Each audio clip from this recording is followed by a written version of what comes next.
اور اس کی تمام دیکھ بھال اور یہ سارا کچھ جس ذمہ داری سے جس طرح ماں کرتی ہے یہ باپ نہیں کر سکتا. باپ میں اتنا پیشنس نہیں ہے. باپ کے پاس 2 سے 3 دفعہ بچہ اگر ایک ہی بات لے کے جائے یا ایک ہی کام کے لیے کہے تو باپ جھنجلا کے غصہ ہو جاتا ہے, کیونکہ ظاہر ہے باپ کو اللہ تعالیٰ نے باہر کی ذمہ داریاں دی ہیں, وہ اپنے کاموں سے تھک کر آتا ہے. تو مختصراً یہ کہ اللہ تعالیٰ نے سب کے الگ الگ شعبے بنائے ہیں, اور اپنے اپنے شعبے میں ہی اگر کسی کا مقابلہ کروانا ہے تو کروانا چاہیے. کہ اگر کسی عورت کی بہت عبادت گزار ہونے سے دوسری عورت کا مقابلہ کروانا ہے, اچھی باتوں میں کرے نا, یا کسی عورت کی اسی طرح کی کسی اچھی سچ بولنے کی عادت یا دینداری یا دین کے کام کرنے یا کوئی اور صلاحیت ایسی اچھی اس میں ہے, یا دنیاوی کاموں میں بھی کوئی بہت اچھی کوکنگ کرتا ہے, کوئی بہت اچھی سلائی کرتا ہے, تو اس میں اگر کسی کا کسی سے مقابلہ کرے تو ایک بات سمجھ میں بھی آتی ہے کہ بھائی وہ اتنا اچھا پکاتی ہیں اور تم اتنا اچھا, ہم اتنا اچھا نہیں پکا سکتے, وہ تم اتنا اچھا نہیں پکاتی, وہ اتنا اچھے کپڑے سی لیتی ہیں, یا وہ جس طرح دین کا کام کر رہی ہیں, یا وہ جس طرح سے کوئی بھی اچھا کام کر رہی ہے. تو اس چیز میں ایک دوسرے سے مقابلہ بھی کریں. ایک دوسرے کا مقابلہ کرنا اچھا ہے, صحت مند, یعنی دوسرے کو نیچے دکھانے یا ذلیل کرنے کے لیے نہیں, بلکہ یہ کوشش کرنے کے لیے کہ ہم بھی ویسے بنیں. اگر کسی کی کوئی اچھی بات یا اچھی صلاحیت دیکھتے ہیں تو ویسے بننے کی کوشش کریں. تو ایک عورت دوسری عورت یا ایک مرد دوسرے عورت سے تو اس کا مقابلہ ہو سکتا ہے, لیکن عورت اور مرد دو ڈفرینٹ کیونکہ جینڈر ہیں, ان کا آپس میں کوئی مقابلہ نہیں ہو سکتا. اور یہاں پر جو ہے جو وجہ تھی وہ ہمیں تو ظاہر ہے, ہم اتنے سالوں کے بعد ہم تو قرآن پڑھ رہے ہیں تو ہمیں سمجھ میں آ رہی ہے, لیکن اس وقت ان کو سمجھ میں نہیں آیا. لیکن بہرحال کیونکہ اللہ کا فیصلہ تھا اور اللہ سے انہوں نے دعا کی تھی اور اللہ نے ہی ان کو بیٹی دی تھی, تو انہوں نے اللہ کا شکر ادا کرنے کے بعد اس کا نام رکھ دیا سمیتھا, یعنی نام رکھا اس کا مریم. اور مریم نام جو ہے یہ بہت بامانی نام ہے, اور مریم کا مطلب اطاعت گزار اور عبادت گزار, یعنی فرما بردار بھی اور عبادت گزار بھی, دونوں کوالٹی اس نام کا مفہوم ہے. یعنی ایک ایسی لڑکی انہوں نے خواہش کی, نام سے اندازہ ہوتا ہے کہ ان کی خواہش تھی کہ ایک ایسی لڑکی, کیونکہ اس کو اللہ کے لیے نظر کر رہی ہیں, جو اللہ کی فرما بردار بھی ہو اور اللہ کے لیے دین کے لیے کام کرنے والی, اس اطاعت گزار خدمت گزار بھی ہو. ٹھیک ہے, تو انہوں نے اس کا نام رکھا مریم.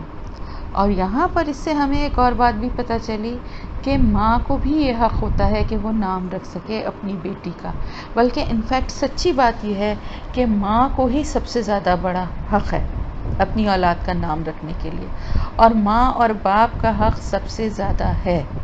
اپنے بچوں کا نام رکھنے میں. لیکن ہمارے ہاں بہت سارے خاندانوں میں, گھرانوں میں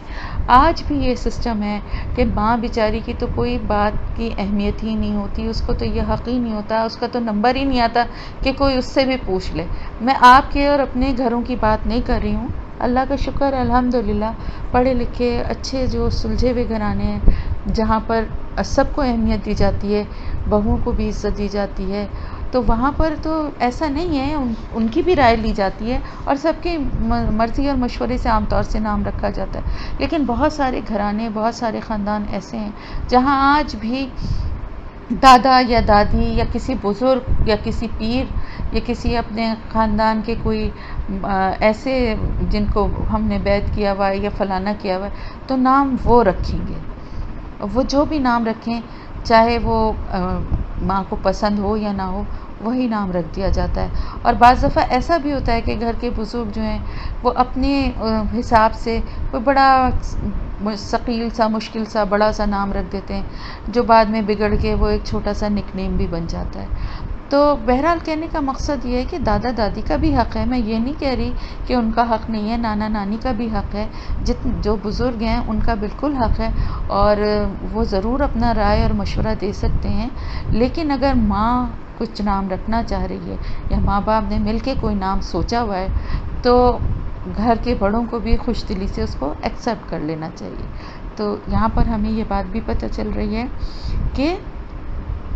بچے سے ریلیٹڈ فیصلوں کے ساتھ ساتھ بچے کا نام رکھنے کا حق بھی ماں کو ہوئے اور اس کے ساتھ ایک اور بات بھی ہمیں بہت اہم پتہ چلی کہ یہ کوئی ضروری نہیں کہ 7ویں دن ہی عقیقہ ہو اور بچے کا نام رکھا جائے، کیونکہ ہمیں یہاں پہ کیا پتہ چل رہا ہے کہ جیسے ہی اس بچے کی پیدائش ہوئی تو ان کی ماں نے اس کا نام مریم رکھا. اس کا مطلب یہ ہے کہ انہوں نے وہ نام پہلے سے سوچ لیا تھا، تو انہوں نے اس کا نام مریم رکھا. اور ہمیں یہاں پر بخاری کی میں آپ کو 2-3 حدیثیں بتا رہی ہوں کہ جس میں ایک یہ ہے کہ رسول اللہ صلی اللہ علیہ وسلم کے یہاں جب ان کے بیٹے کی پیدائش ہوئی ابراہیم کی، تو رسول اللہ صلی اللہ علیہ وسلم نے فرمایا کہ آج رات میرے یہاں لڑکا ہوا اور میں نے اس کا نام اپنے باپ حضرت ابراہیم کے نام پر ابراہیم رکھا. ملاحظہ ہو بخاری اور مسلم. تو یعنی اس کا کیا مطلب ہے؟ اس سے ہمیں یہاں پر ایک بات اور بھی کلیئر ہوتی ہے. ایک تو یہ کہ آپ صلی اللہ علیہ وسلم نے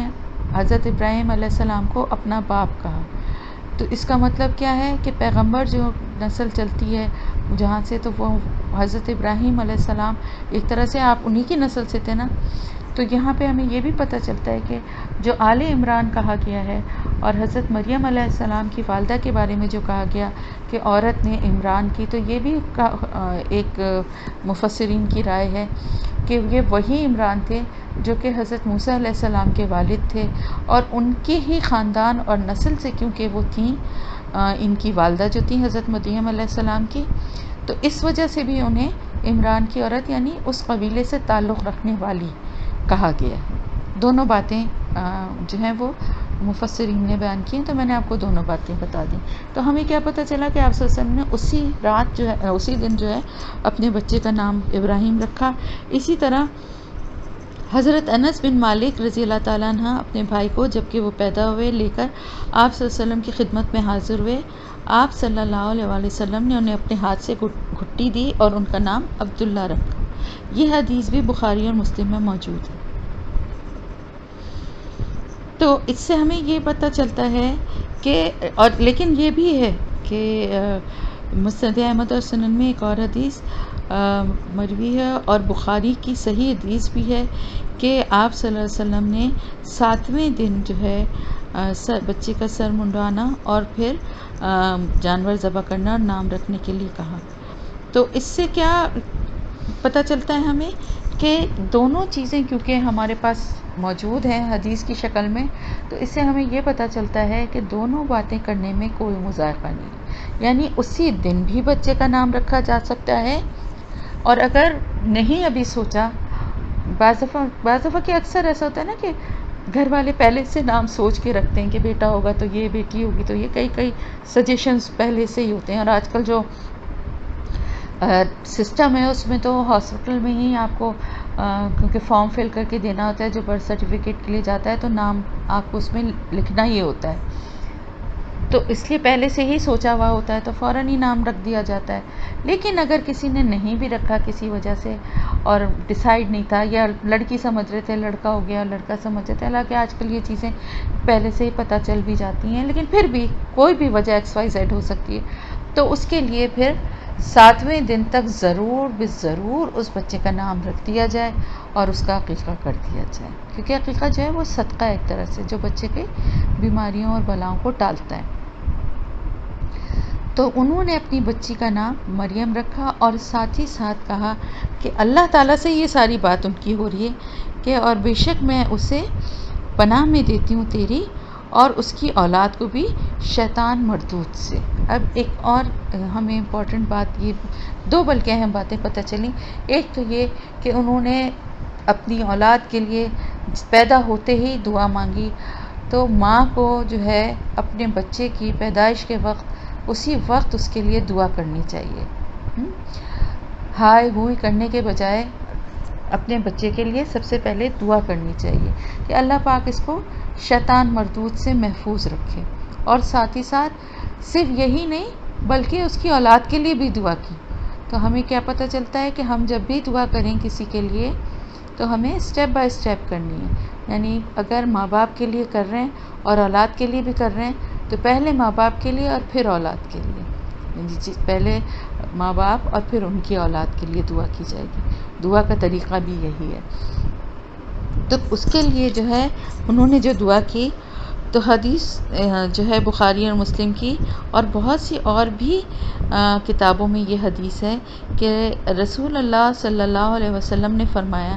کہ ہر بچے کو شیطان اس کی پیدائش کے وقت ایک ٹھوکا یا کچوکا مارتا ہے اور اسی سے وہ چیخ کر رونے لگتا ہے، لیکن حضرت مریم اور حضرت عیسیٰ علیہ السلام اس سے محفوظ رہے۔ حضرت ابو ہریرہ فرماتے ہیں کہ اگر تم چاہو تو اس آیت کو پڑھ لو، یعنی یہی انی اعوذ بک و ذریتہا من الشیطان الرجیم۔ ایک حدیث میں صرف حضرت عیسیٰ کا ہی ذکر ہے کہ شیطان نے انہیں ٹھکا مارنا چاہا، لیکن اس کا ٹھکا ہوا میں ہو گیا، لیکن ہمیں حدیث میں کیونکہ پتہ چل رہا ہے۔ تو دیکھیں کتنی وہ اچھی اور نیک ماں تھیں کہ وہ شروع سے انہوں نے جب تک مطلب اولاد کے پیدا ہونے سے، پریگننسی سے لے کے، وہ صرف اللہ سے اچھی اچھی باتیں اور اچھی اچھی دعائیں ہی کرتی رہیں، اور حالانکہ ان کے ساتھ ظاہر ہے ان کے رشتہ دار اور گھر والے موجود ہوں گے، لیکن وہ ساری ان کی بات چیت اور سارے اپنی دل کی کیفیت اور اس کا بیان اللہ سے ہی وہ کرتی رہیں۔ اس سے ہمیں یہ بات بھی پتہ چلتی ہے کہ اللہ تعالیٰ نے عورت کو بہت ساری چیزوں کے حق دیے ہیں۔ جب سب سے قیمتی چیز اس کی اولاد ہے، جب اولاد کا نام رکھنے اور اس کی زندگی کا فیصلہ کرنے کا حق ماں کو دیا ہے، تو پھر اس عورت کے پاس جو کچھ بھی چیزیں دی جاتی ہیں یا جو کچھ بھی اس کی ملکیت ہے، اس کا حق بھی اس عورت کے ہی پاس ہے، کیونکہ ہمارے یہاں کیا سمجھا جاتا ہے کہ عورت کو جو کچھ بھی شادی کے موقع پر دیا جاتا ہے وہ زیادہ تر واپس لے کے عام طور سے ساسوں کے پاس یا خاندان کی کسی ایک اس میں لاکر میں سب کے وہ لے کے رکھ لیے جاتے ہیں، اور کبھی بھی ان کو ضرورت ہو تو وہ پرمیشن لے کے پہنتی ہیں اور واپس وہیں رکھ دیتی ہیں۔ اپنی مرضی سے چاہیں تو اس زیور کو خرچ کسی کو دے نہیں سکتی، کسی اور موقع پہ خرچ نہیں کر سکتی۔ ایک دفعہ میرے خیال سے شاید غزوہ تبوک کا موقع تھا یا غزوہ خندق، مجھے ایگزیکٹلی نہیں یاد آ رہا۔ بہرحال آپ صلی اللہ علیہ وسلم نے عورتوں کو مخاطب کر کے عورتوں سے، اکیلی خالی عورتوں سے ہی ایک خطبہ دیا تھا، جس میں کہا تھا کہ دین کی راہ میں خرچ کرنے اور صدقے کی اور اس کی فضیلت اور ان کو اس چیز کی طرف ابھارا تھا۔ تو ان عورتوں نے اپنے انگوٹھیاں اور ہاتھوں سے جو زیور پہنے ہوئے تھے یا گلے میں پہنے ہوئے تھے وہ تک اتار کے اس میں ڈالنے شروع کر دیے۔ تو انہوں نے یہ تو نہیں، ان عورتوں نے کہا نا کہ ذرا رک جائیں، میں گھر جا کے پہلے میں اپنے شوہر سے تو پوچھ لوں، تو کہیں اگر ان کو اعتراض ہو تو میں تو دے بھی نہیں سکتی، اس لیے کہ وہ ان کی ملکیت ہے۔ اسی طرح یہ بات بھی یاد رکھیے کہ زکوٰۃ کا جو معاملہ ہے نا، وہ عورتوں کی، اگر زیور عورت کے پاس ہے اور اس کی ملکیت ہے، یعنی اس کو اختیار دیا گیا ہے، وہ اپنی مرضی سے پہن سکتی ہے، اپنی مرضی سے بیچ سکتی ہے، اپنی مرضی سے کسی کو دے سکتی ہے۔ اس کا یہ مطلب نہیں ہے کہ شوہر کی کوئی مرضی ہے اور اجازت کی کسی چیز میں کوئی ضرورت ہی نہیں ہے،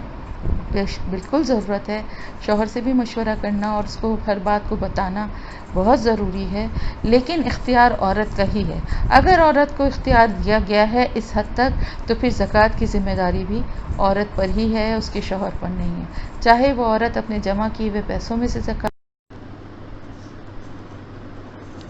فَتَقَبَّلَهَا رَبُّهَا بِقَبُولٍ حَسَنٍ وَأَنبَتَهَا نَبَاتًا حَسَنًا۔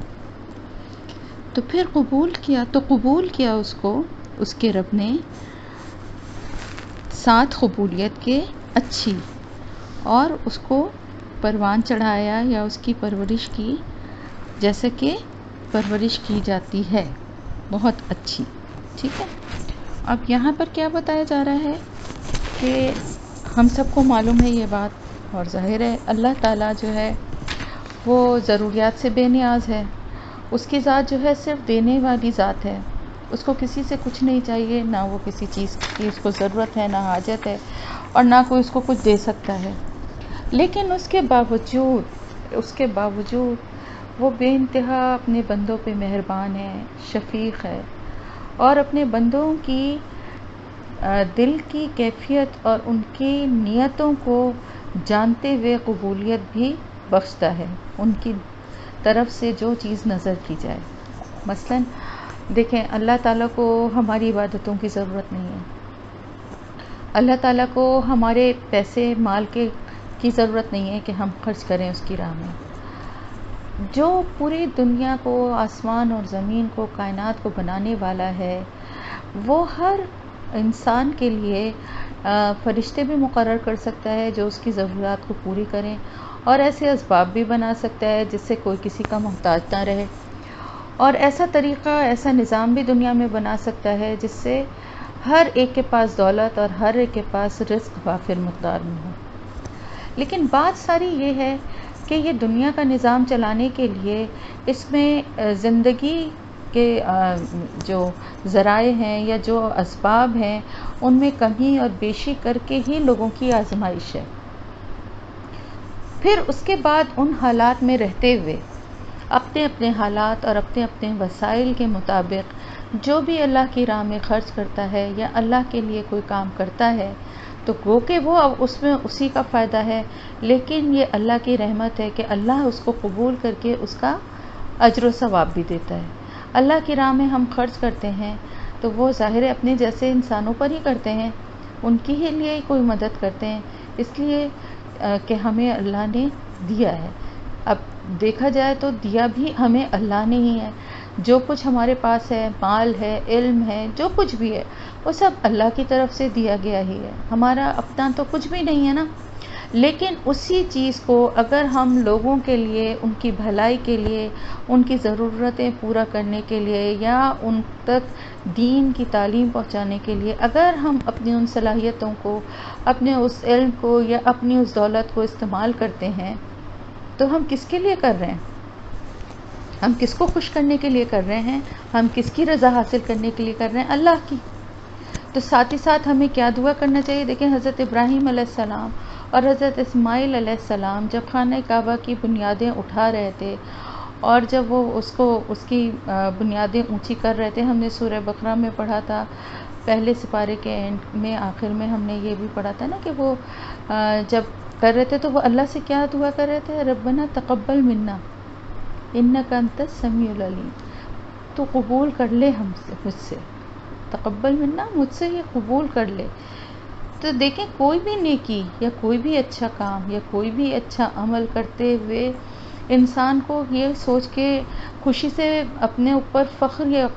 تکبر یا یہ سوچ ذہن میں نہیں آنی چاہیے کہ ہم نے بہت بڑا کام کیا ہے اور نعوذ باللہ استغفر اللہ، ہم نے کوئی بہت بڑا اللہ پہ احسان کیا ہے، یہ ہم نے کوئی بہت بڑی، اب تو ہم نے اتنی بڑی بڑی نیکیاں کر لی ہیں کہ اب ہم اللہ کے بڑے نیک بندے بن گئے۔ اللہ کے نیک بندے کون ہیں اور اللہ تعالیٰ کے پاس کس کی نیکی کا کیا اجر ہے، یہ صرف اللہ کو ہی معلوم ہے۔ ہمارا کام کیا ہے؟ اپنی ہر نیکی کو کرنے کے بعد بھی ڈرنا اور اللہ سے اس کی قبولیت کی دعا کرنا اور اپنے دل میں یہ ساتھ ہی ساتھ خواہش رکھنا اور نیت کو خالص رکھنا، اللہ کے لیے اپنے ہر عمل کو کرنا اور اللہ سے پھر دعا کرتے رہنا کہ اللہ تعالیٰ تو میری اس کوشش کو قبول کر لے، میرے اس کام کو، میرے اس مال کو جو میں تیری راہ میں خرچ کر رہی ہوں، اللہ پاک اپنی رحمت سے اس کو قبول کر کے مجھے اس کا بہترین اجر عطا فرما۔ تو یہاں پر بھی آپ دیکھیں ایک ماں کے پاس سب سے قیمتی چیز کیا ہوتی ہے؟ ایک ماں کے پاس سب سے قیمتی چیز اس کی اولاد ہوتی ہے۔ ظاہر دنیا کی کوئی بڑی سے بڑی نعمت بھی اس کے لیے کوئی اولاد کے آگے کوئی اہمیت نہیں رکھتی۔ تو جو ماں اتنی بڑی اپنی دولت کو اللہ کی رضا کے لیے اللہ کی راہ میں وقف کرنے جا رہی ہے تو وہ پھر کیا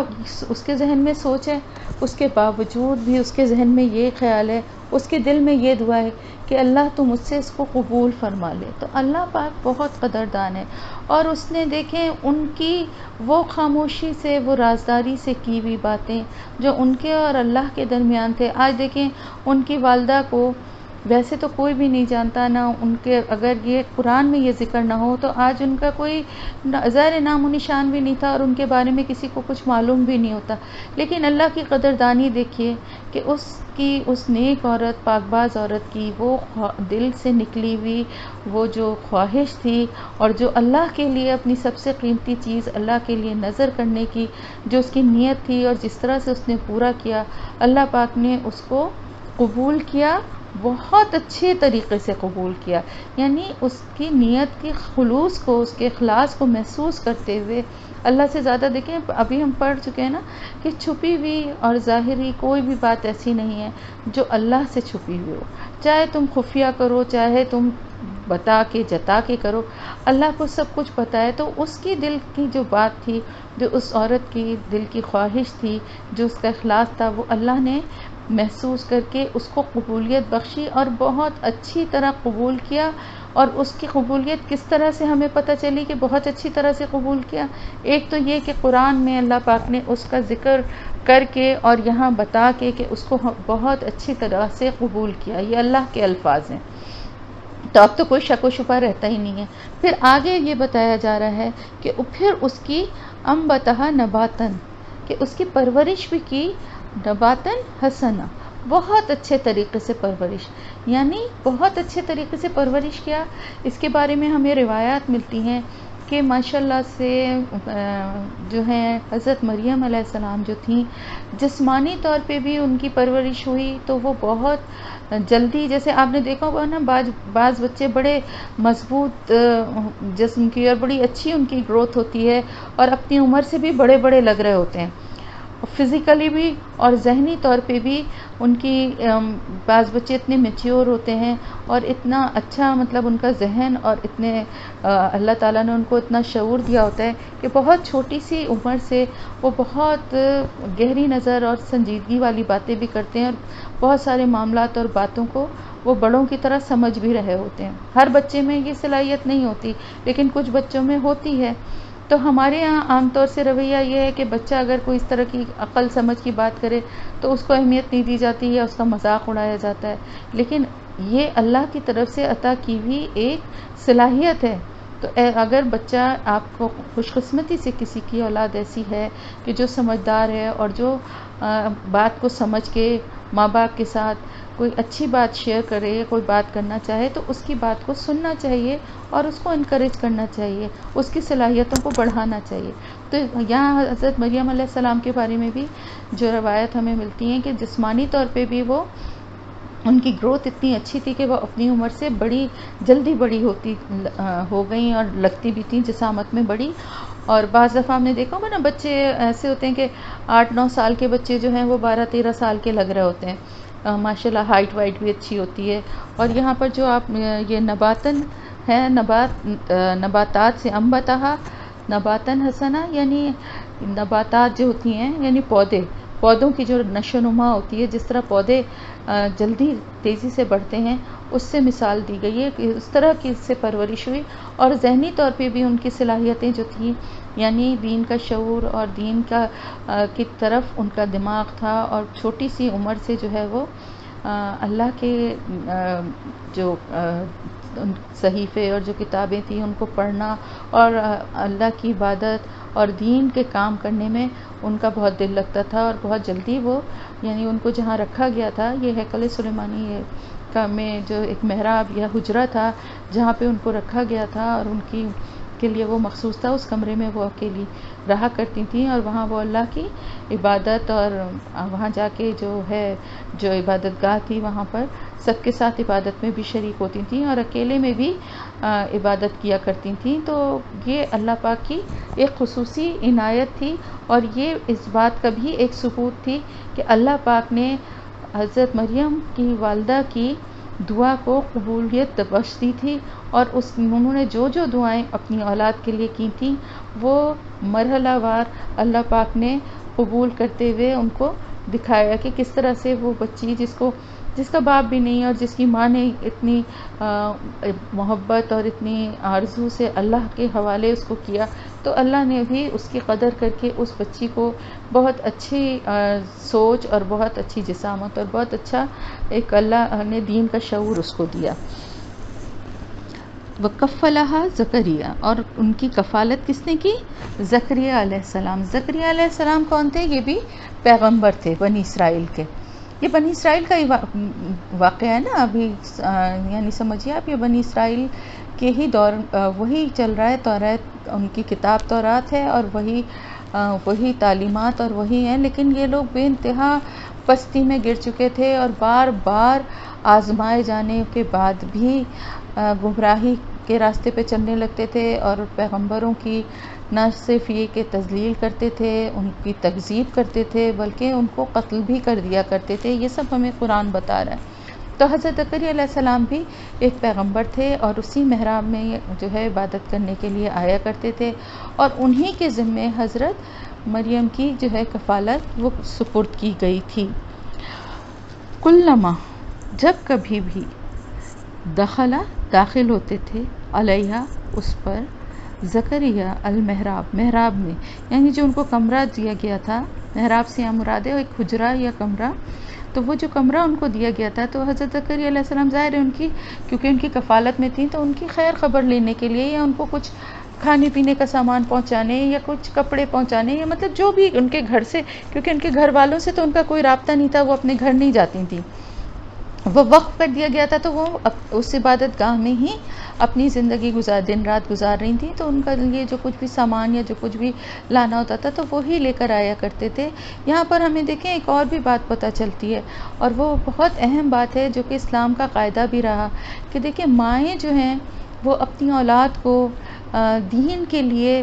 ہمیں بہت سارے حدیث میں بھی ایسے محدثین کے نام بھی ملتے ہیں اور بہت سے ایسے علماء کے نام بھی ملتے ہیں کہ جن کو چھوٹی سی عمر سے کسی شیخ یا کسی عالم کے پاس ان کی مائیں جو ہیں وہ چھوڑ جایا کرتی تھیں علم حاصل کرنے کے لیے، اور وہ سالوں وہاں گزارتے تھے۔ آپ کو یاد ہوگا بچپن میں ہم لوگ واقعہ سنتے تھے حضرت جنید بغدادی کا، کہ وہ حضرت شیخ عبد القادر جیلانی کا، کہ وہ کس طرح سے ان کی ماں جو ہیں وہ بہت چھوٹے سے تھے اور ان کی ماں نے ان کو قافلے کے ساتھ روانہ کر دیا تھا، بغداد بھیج رہی تھیں کہ وہاں پہ کسی عالم کے پاس وہ ان کو وہاں پہ بھیج کے کہ وہاں وہ رہیں اور وہیں پر علم حاصل کریں، تو ان کے اندر کرتے میں دینار جو سی دیے گئے تھے، اور وہ جو واقعہ تھا کافی مشہور، آپ سب نے سنا ہوگا۔ تو بہرحال بتانے کا مقصد یہ کہ وہ ماں، وہ بھی تو ماں تھی نا، اور انہوں نے کس طرح اپنے دل پہ پتھر رکھ کے اپنے بچے کو قافلے والوں کے حوالے کیا تھا کہ وہ ان کو لے جائیں اور وہاں لے جا کے چھوڑ دیں، اور پھر وہ بچے سالوں اس مدرسے یا اس عالم کے پاس اپنی زندگی کے سال گزارتے تھے اور ان کے ساتھ رہ کے دین کی، فقہ کی اور حدیث کی اور مختلف علوم کی جو ہے وہ تعلیم حاصل کرتے تھے، اور ایک وقت آتا تھا کہ جب وہ ان علوم میں یا ان چیزوں میں ماہر ہو کے وہ خود بھی ایک عالم کا درجہ حاصل کر لیتے تھے، جب وہ اس کے بعد اپنے گھر والوں تک آتے تھے یا ان کے گھر والے آتے تھے۔ ان بٹوین بہت ہی ریئر ہوتا تھا کہ کوئی ماں یا باپ یا کوئی بھی ملنے کے لیے بچوں سے آئے، اور آپ جو شیخ عبد القادر جیلانی کا واقعہ ہے تو ان کا بھی مجھے یاد پڑتا ہے کہ ان کے بھی والد کا انتقال ہو گیا تھا اور ان کی والدہ نے خود یہ ڈیسیجن لیا تھا۔ تو اس دور کی مائیں جو تھیں بہت حوصلے والی، بہت دل والی اور دین کی قدر کرنے والی، علم کی قدر کرنے والی مائیں تھیں، جو اپنے بچوں کو علم حاصل کرنے کے لیے اتنی دور دور بھیج دیا کرتی تھیں، اور بچے وہاں علماء کے پاس اور محدثین کے پاس یا اسی طرح سے بڑے بڑے جو ادارے تھے وہاں پر وہ بچے رہتے تھے اور وہ سالوں وہاں تعلیم حاصل کرتے تھے، جبکہ ہمارے ہاں آج کل ڈاکٹر، انجینئر یا اور کچھ بنانے کے لیے تو دور دور بھیجنے کے لیے مائیں تیار ہیں، لیکن دین کے علم کے لیے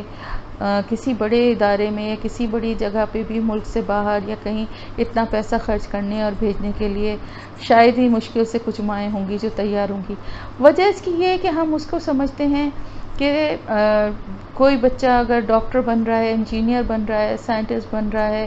یا کوئی اور ایسی ڈگری حاصل کر رہا ہے تو اس کو ہم دنیاوی لحاظ سے کامیابی کا ایک معیار ہم نے بنایا ہوا ہے، جو ہم سمجھتے ہیں کہ یہ کامیاب ہیں، اور دین سے ریلیٹڈ جو بچے یا جو لوگ علم حاصل کرتے ہیں ہماری سوسائٹی میں نہ تو ان کی کوئی عزت ہے اور نہ ہم انہیں کامیاب لوگ سمجھتے ہیں۔ اس وجہ سے لوگ اپنا ذہن ایسا بناتے ہی نہیں ہیں، ماؤں کے دل میں یہ خواہش ہی نہیں ہوتی۔ آپ دیکھیں نا کتنی مائیں ہیں جن کے بچوں کو، جو اپنے بچوں کو پیدا ہونے سے پہلے ایسی سوچ اور ایسی خواہش رکھتی ہوں جیسے حضرت مریم علیہ السلام کی والدہ کی تھی۔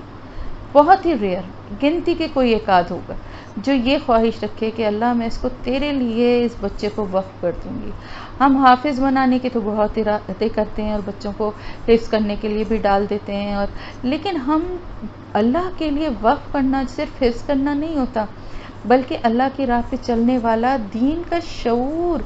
دین کی تعلیم حاصل کرنے والا بنائیں، کہ بچہ جو ہے دیکھیں نا اتنے بڑے بڑے جو عالم دین بنے ہیں، جن کو دیکھ کے ہمیں رشک آتا ہے. بہت سارے نام ہیں، میں کسی کا بھی نام کسی ایک کا نہیں لوں گی، لیکن وہ بھی تو کسی کی اولاد ہی ہوں گے نا. کیسا وہ مائیں کتنا فخر سے اپنے ان بچوں کو دیکھتی ہوں گی، چاہے وہ مرد ہوں یا وہ عورتیں ہوں، جو بھی دین کے لیے کام کرنے والے، بڑے بڑے کام کرنے والے، دین کے لیے اپنی زندگیوں کو وقف کرنے والے لوگ ہیں، تو وہ بھی تو کسی کی اولادیں ہیں نا. تو ان کے ماں باپ کو ان پہ کتنا فخر اور ناز ہوگا، اور صرف دنیا میں ہی نہیں، وہ ان کے لیے آخرت میں بھی ان کی نجات کا سبب بنیں گے، ان کے لیے صدقہ جاریہ بنیں گے. تو ان کے لیے،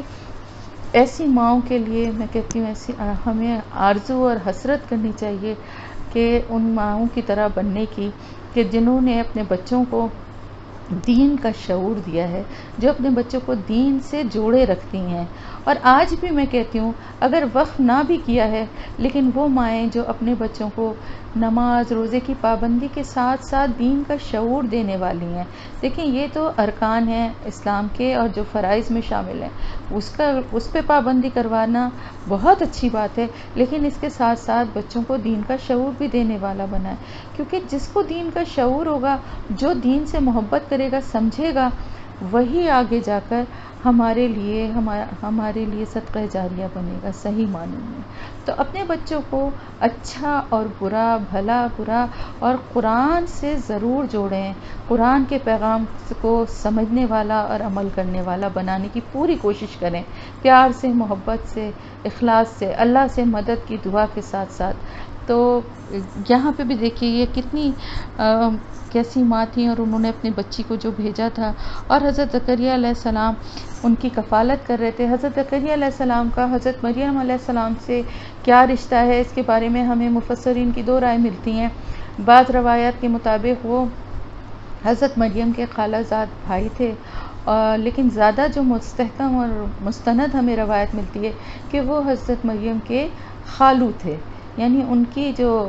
بیوی تھی وہ حضرت مریم کی خالہ تھی. تو وہ اس لحاظ سے بھی ان کا رشتہ جو ہے بہت قریبی تھا اور ان کا حق بھی بنتا تھا. کہا یہ جاتا ہے کہ جس وقت وہ ان کو لے کر گئے، ان کی ماں ان کو اس عبادت خانے میں لے گئیں جب ان کی بیٹی پیدا ہوئی، تو ظاہر ہے کیونکہ انہوں نے یہ نظر مانی تھی تو وہ اس کو عبادت گاہ میں لے گئیں وقف کرنے کے لیے. تو وہاں موجود جتنے بھی جو لوگ تھے، جو وہاں کے جو لوگ مین جو تھے اس عبادت گاہ کے، کیا کہیں گے ان کو، امام جو پیشوا یا جو بھی، تو ان لوگوں نے سب نے بہت اعتراض کیا. سب سے پہلا اعتراض تو یہی تھا کہ بھائی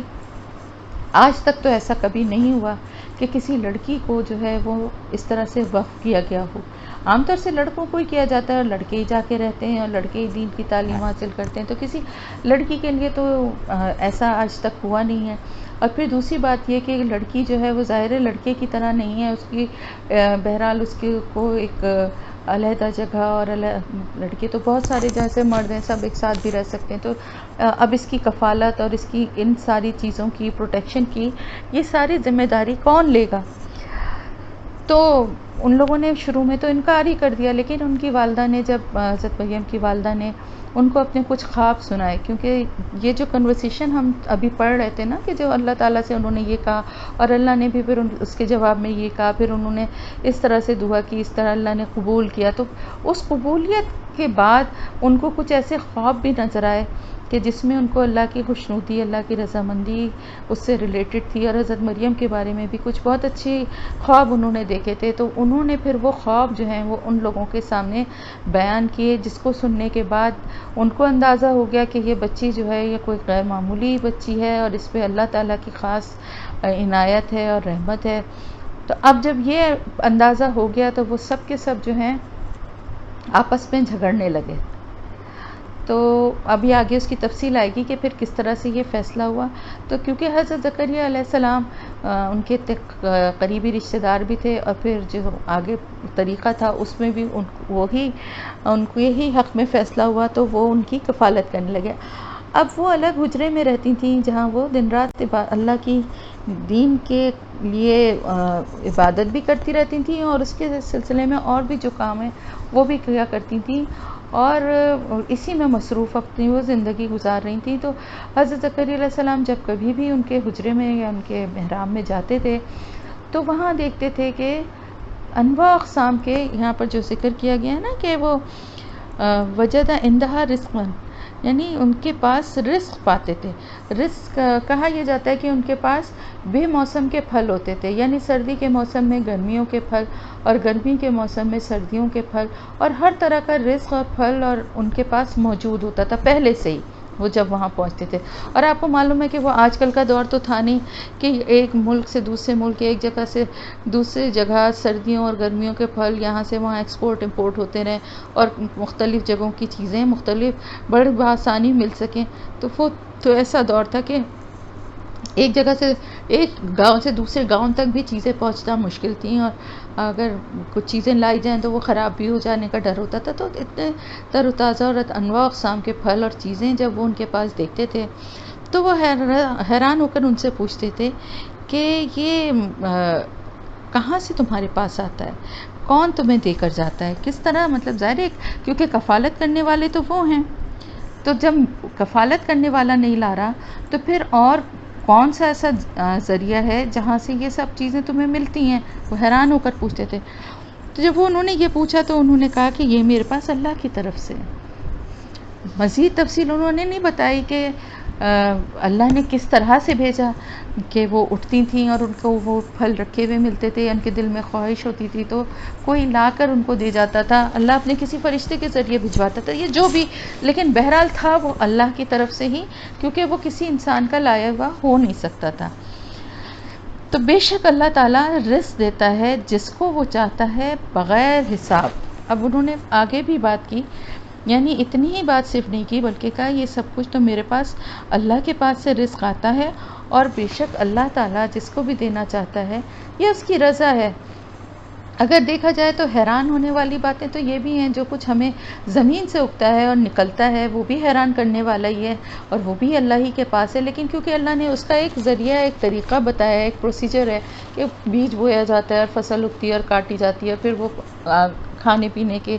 پھل اگتے ہیں اور توڑے جاتے ہیں. اور یہ، لیکن اگر خود بخود سب اس طرح سے ہونے لگے کہ گھروں میں لوگ دروازہ کھولیں اور باہر ان کو ان کی مرضی کا رزق اور کھانا پینا رکھا ہوا ملنے لگے، تو یہ بھی اسی طرح سے اللہ ہی کی طرف سے ہوگا اور وہ بھی اللہ ہی کی طرف سے. اور اللہ تعالیٰ جو ہے وہ دینے والا ہے اور وہ بغیر حساب کے دیتا ہے، یعنی یہ اس کی تقسیم ہے، اس میں کسی انسان کا یا اس کی نیکی کا یا اس کے اعمال کا کوئی دخل نہیں ہے. اور وہ کس کو کتنا دینا چاہتا ہے اور وہ کتنا دیتا ہے یہ بھی خالصتاً اللہ کا ہی فیصلہ ہے، اس میں بھی کوئی کسی کا انوالومنٹ نہیں ہے اور نہ کسی کو کوئی رائے دینے کا حق ہے. تو بغیر حساب میں بڑا ایک تفصیلی جو ہے وہ لفظ ہے. بغیر حساب میں یہ بھی آ جاتا ہے کہ ایسا رزق جس کے عوض کچھ نہیں دینا پڑتا، یعنی جس کا کوئی حساب نہیں کرنا پڑتا. کہ جیسے ہم کچھ خریدنے جاتے ہیں، ظاہر ہے جو کچھ بھی ہم رزق ہم لیتے ہیں، حاصل کرتے ہیں، پھل کی شکل میں ہو، گوشت کی شکل میں ہو، اناج کی شکل میں ہو، تو ظاہر ہے کچھ نہ کچھ اس کے عوض دینا پڑتا ہے نا، اور پھر ہم وہ خرید کر لاتے ہیں. اور اگر ہم اسی طرح کسی کے گھر بھی جاتے ہیں، کسی کے گھر جا کے بھی کچھ کھاتے ہیں یا پیتے ہیں، تو اس کے بدلے میں ہم اس کو بھی بلاتے ہیں، یعنی ایک میوچل ہوتا ہے نا، کبھی ہم نے بلایا کبھی کسی دوسرے نے بلایا. تو یہ سب کچھ بالکل بے لوث اور بغیر حساب نہیں ہوتا ہے، سوائے اس کے کہ اللہ کی طرف سے جو کچھ بھی دیا جاتا ہے اس کا کوئی حساب نہیں ہے، یعنی اس کے بدلے میں اللہ کو کچھ بھی ہم نہیں دے سکتے اور نہ دیتے ہیں. تو وہ اللہ کی طرف سے، اور وہ کتنا دینا چاہتا ہے اس کا بھی کوئی حساب نہیں ہے. سمجھ میں آ گئی بات؟ تو پھر ہنالکا جو ہے ایکچولی اسی جگہ کے لیے بھی آتا ہے اور اسی وقت کے لیے بھی آتا ہے، یعنی دونوں میننگ اس کے ہوتے ہیں. تو یہاں پر جو ہے، یعنی جیسے یہ بات کہی حضرت مریم علیہ السلام نے، کہتے ہیں نا کہ بعض دفعہ کوئی بات ایک انسان کے دل کو ایک دم لگ جاتی ہے، کلک کر جاتی ہے.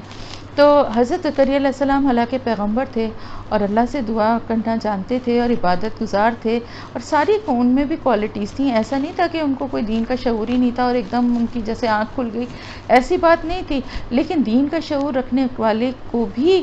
بعض دفعہ ایسا ہوتا ہے کہ کوئی ایک بات جا کے ایک دم سے جیسے دل پہ لگ جاتی ہے. اسی لیے کہتے ہیں کہ اگر آپ کسی کی کوئی تکلیف، کوئی پریشانی، کوئی دکھ یا کوئی بھی ایسے حالات دیکھیں یا کوئی آپ کے پاس کوئی دعا ہے یا کوئی دوا ہے یا کوئی ایسی بات ہے جو آپ کے ذہن میں یہ ہو کہ بھئی ان کو تو پتہ ہی ہوگی، پھر بھی اس کا ذکر کر دینا چاہیے، کیونکہ بعض دفعہ ایسا ہوتا ہے کہ پریشانی میں یا گھبراہٹ میں بہت سامنے کی چیزیں اور باتیں بھی انسان کو یاد نہیں رہتی، تو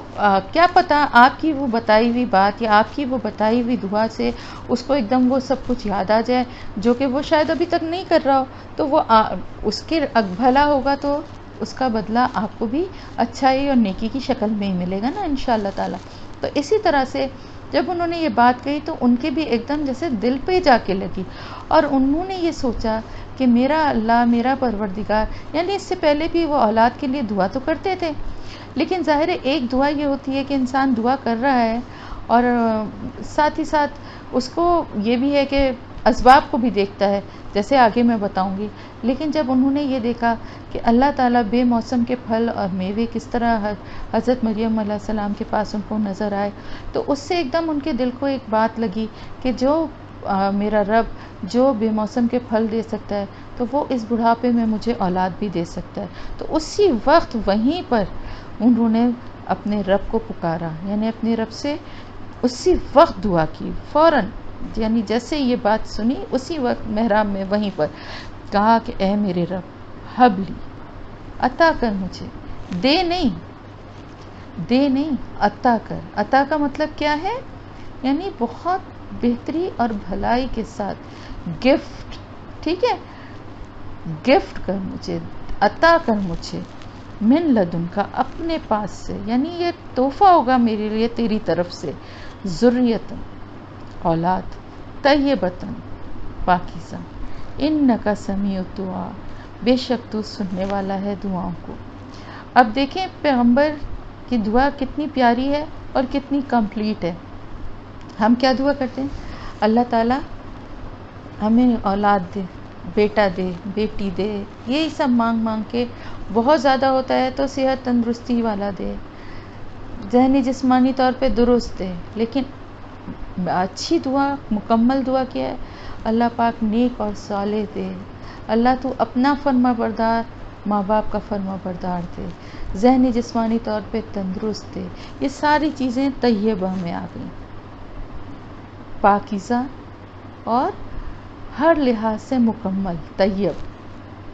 تو انہوں نے ایک کمپلیٹ دعا اپنی اولاد کے لیے کی۔ اس سے ہمیں یہ بھی بات پتہ چلتی ہے کہ دعا کس طرح سے مانگنی چاہیے اور مکمل دعا مانگنا کتنا اچھا ہوتا ہے، کہ صرف بیٹا یا بیٹی نہیں بلکہ وہ کیسا ہو، پاک ہو، طیب ہو اور نیک اور صالح ہو، جو بھی ہم اس کے لیے اچھے دعا مانگ سکتے ہیں۔ دیکھیں حضرت ابھی ہمیں دونوں کا پتہ چل رہا ہے، کہ ایک ماں کا بھی پتہ چل رہا ہے کہ اس نے کیا دعا مانگی، اور ایک باپ کا بھی پتہ چل رہا ہے کہ وہ کیا دعا مانگ رہا ہے۔ ماں نے کتنی اچھی پیاری دعا مانگی،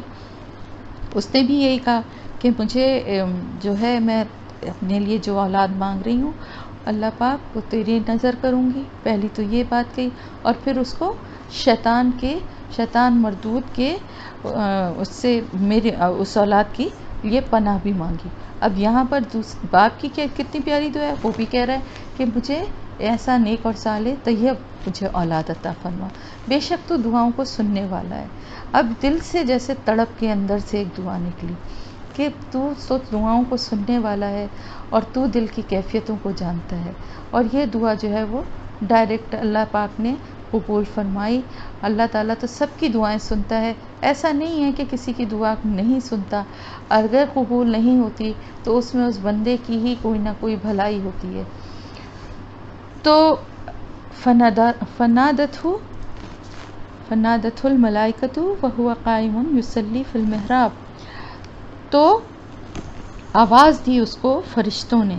جبکہ وہ نماز کی حالت میں کھڑا ہوا تھا حجرے میں، یعنی وہ اسی وقت اسی حجرے میں فوراً ہی نماز پڑھنے اور دعا کرنے کھڑے ہو گئے۔ تو جیسے ہی انہوں نے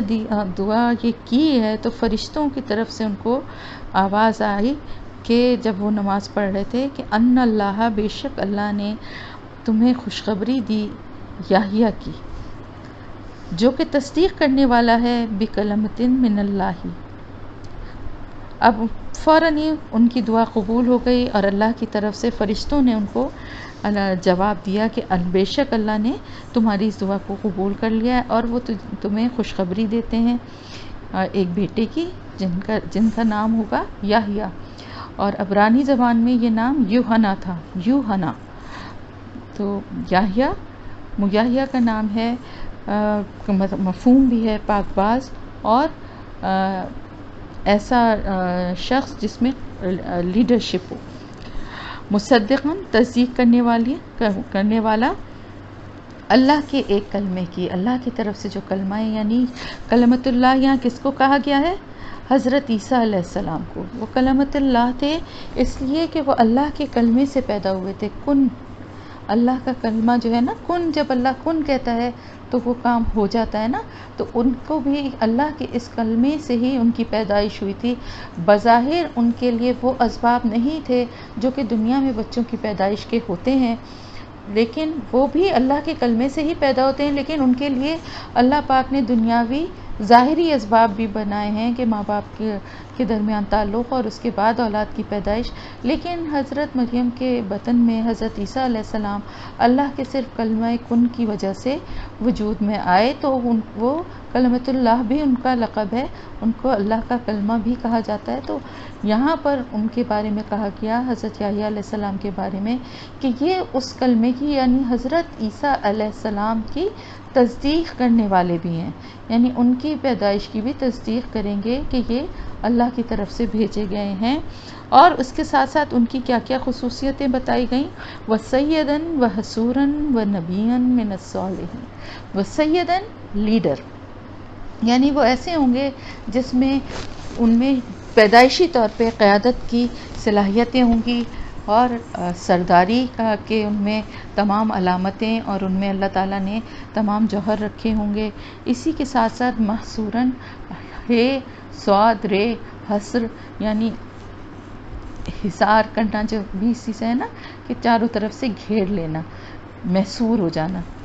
تو یہ حصورہ اسی سے ہے۔ اس کا مطلب بھی یہی ہوتا ہے کہ یعنی وہ اتنے پاک باز اور شریف النفس ہوں گے کہ جن کو ان کی نیک نیتی اور ان کی نیت کے اخلاص نے گھیرا ہوگا، برائیوں سے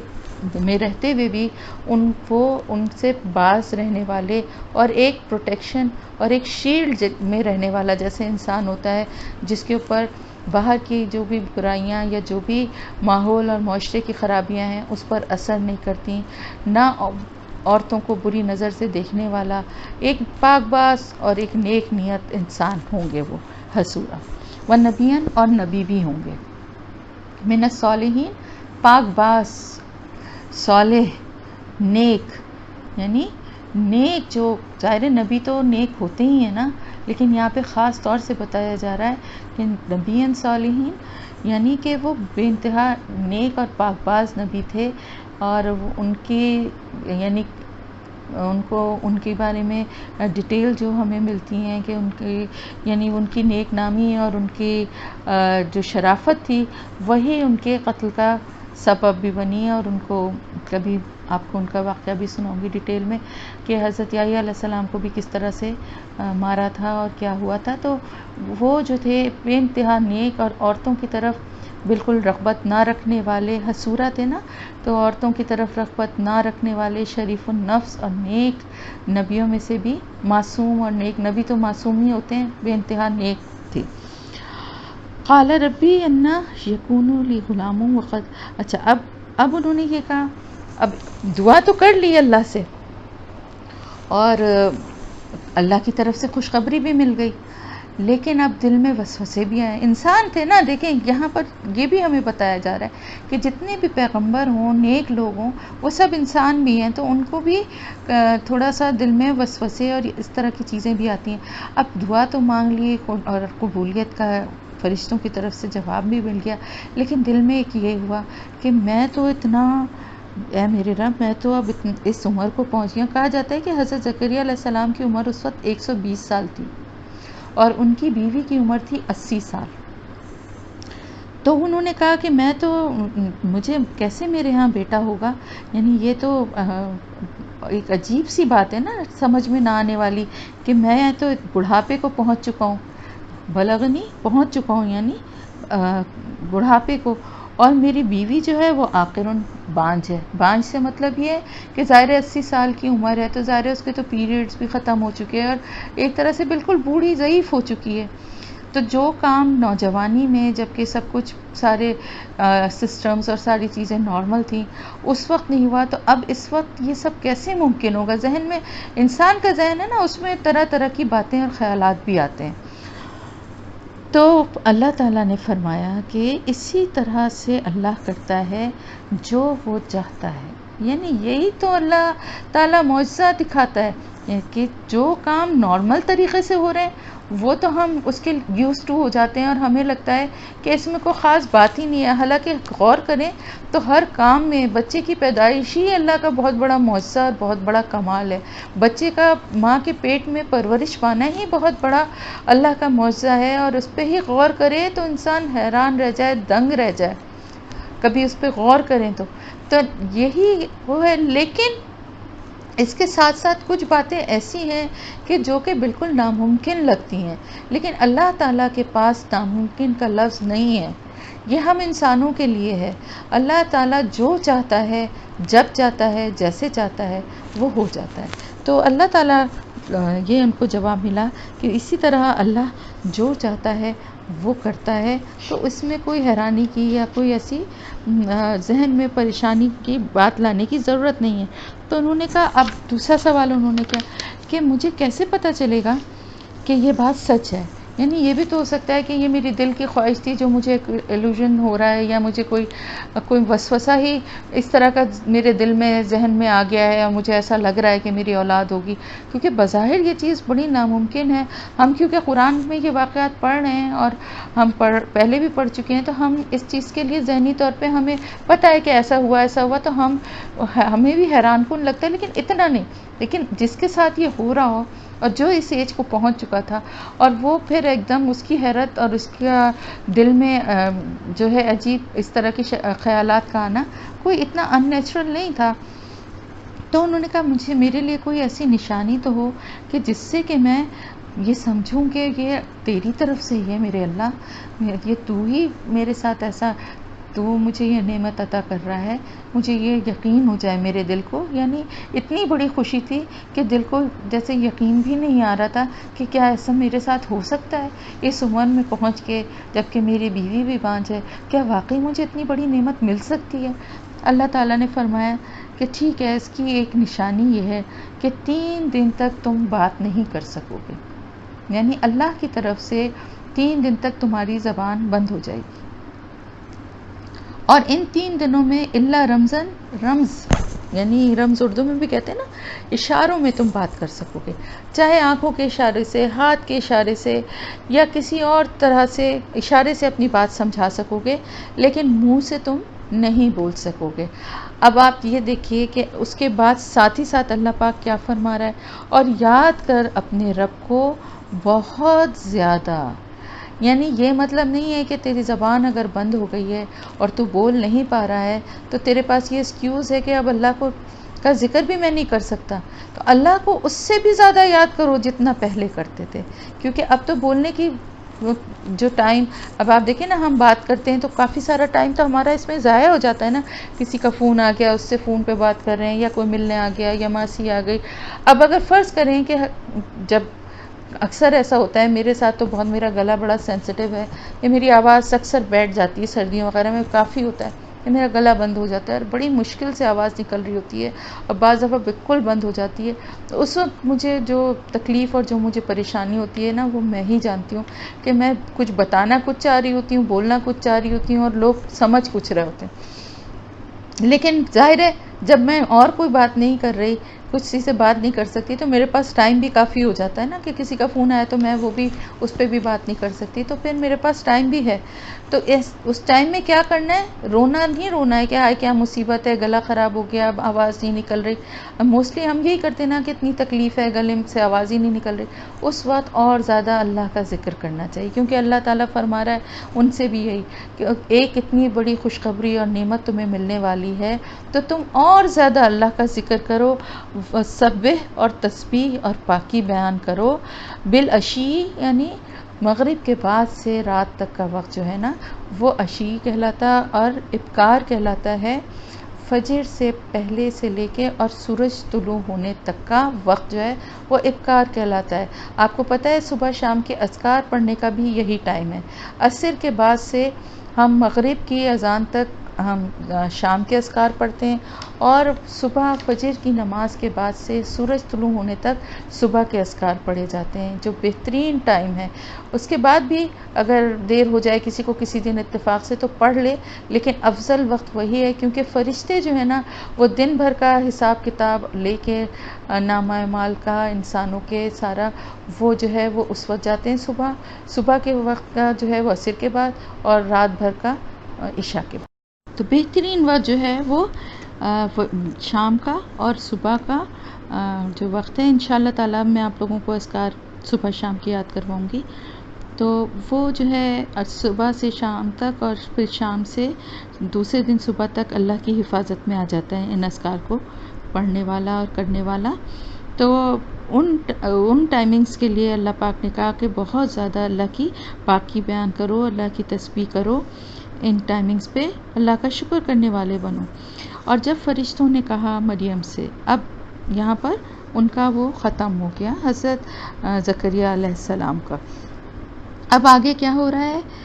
جب کہا فرشتوں نے مریم سے، بے شک اللہ تعالیٰ نے چن لیا تجھ کو اور پاک کیا تجھ کو اور چن لیا تجھ کو تمام جہان کی عورتوں پر۔ یعنی حضرت مریم کی فضیلت اللہ پاک بیان کر رہا ہے کہ فرشتوں نے آ کر حضرت مریم کو یہ بتایا کہ تیرا اتنا بڑا مقام اور درجہ ہے کہ اللہ پاک نے تجھ کو چن لیا، تجھے پاک کر دیا اور تجھ کو تمام جہان کی عورتوں پر فضیلت یا فوقیت دی تجھ کو چن کر۔ یہاں یہ بات بتائی جاتی ہے کہ یہاں سے مفسرین کی دو ہمیں رائے ملتی ہیں۔ ایک گروہ جو ہے وہ کہتا ہے کہ اس سے یہ اندازہ ہوتا ہے کہ حضرت مریم علیہ السلام کو بھی نبوت دی گئی تھی۔ کیوں؟ آپ نے ابھی پچھلی آیتیں جو پڑھی ہیں، آپ ذرا اس کو شروع کے اس پہ آ جائیے، تو کیا کہا جا رہا تھا؟ ان اللہ اصطفیٰ آدم و نوح، چن لیا اللہ تعالیٰ نے آدم اور نوح کو اور آل ابراہیم اور آل عمران کو۔ یہاں پر بھی اصطفیٰ کا لفظ ہے جو کہ چن لینے کے لیے آیا، اور یہاں بھی اصطفیٰ کی یعنی چن لیا تجھ کو۔ تو اس وجہ سے بھی کہا جاتا ہے۔ دوسرے یہ کہ ان کے پاس فرشتوں نے آ کے کلام کیا، جبکہ کسی اور عورت کو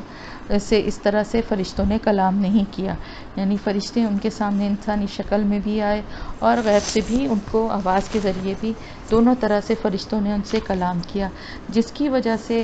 کافی زیادہ جو ہیں مفسرین جو ہیں ان کی رائے اس بات کے حق میں بھی ہے کہ حضرت مریم جو تھیں ان کو نبوت بھی دی گئی تھی۔ لیکن کیونکہ قرآن میں کلیئرلی یہ بات نہیں کہی گئی، اور کسی اور عورت کا یعنی نبوت کا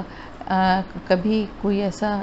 جتنے بھی 1,24,000 پیغمبر آئے وہ سب مردوں میں ہی آئے، اور عورت کے لیے نبوت کی ذمہ داری بہت بھاری اور بڑی ذمہ داری ہے، اور اس کے لیے بہت مشکل ہے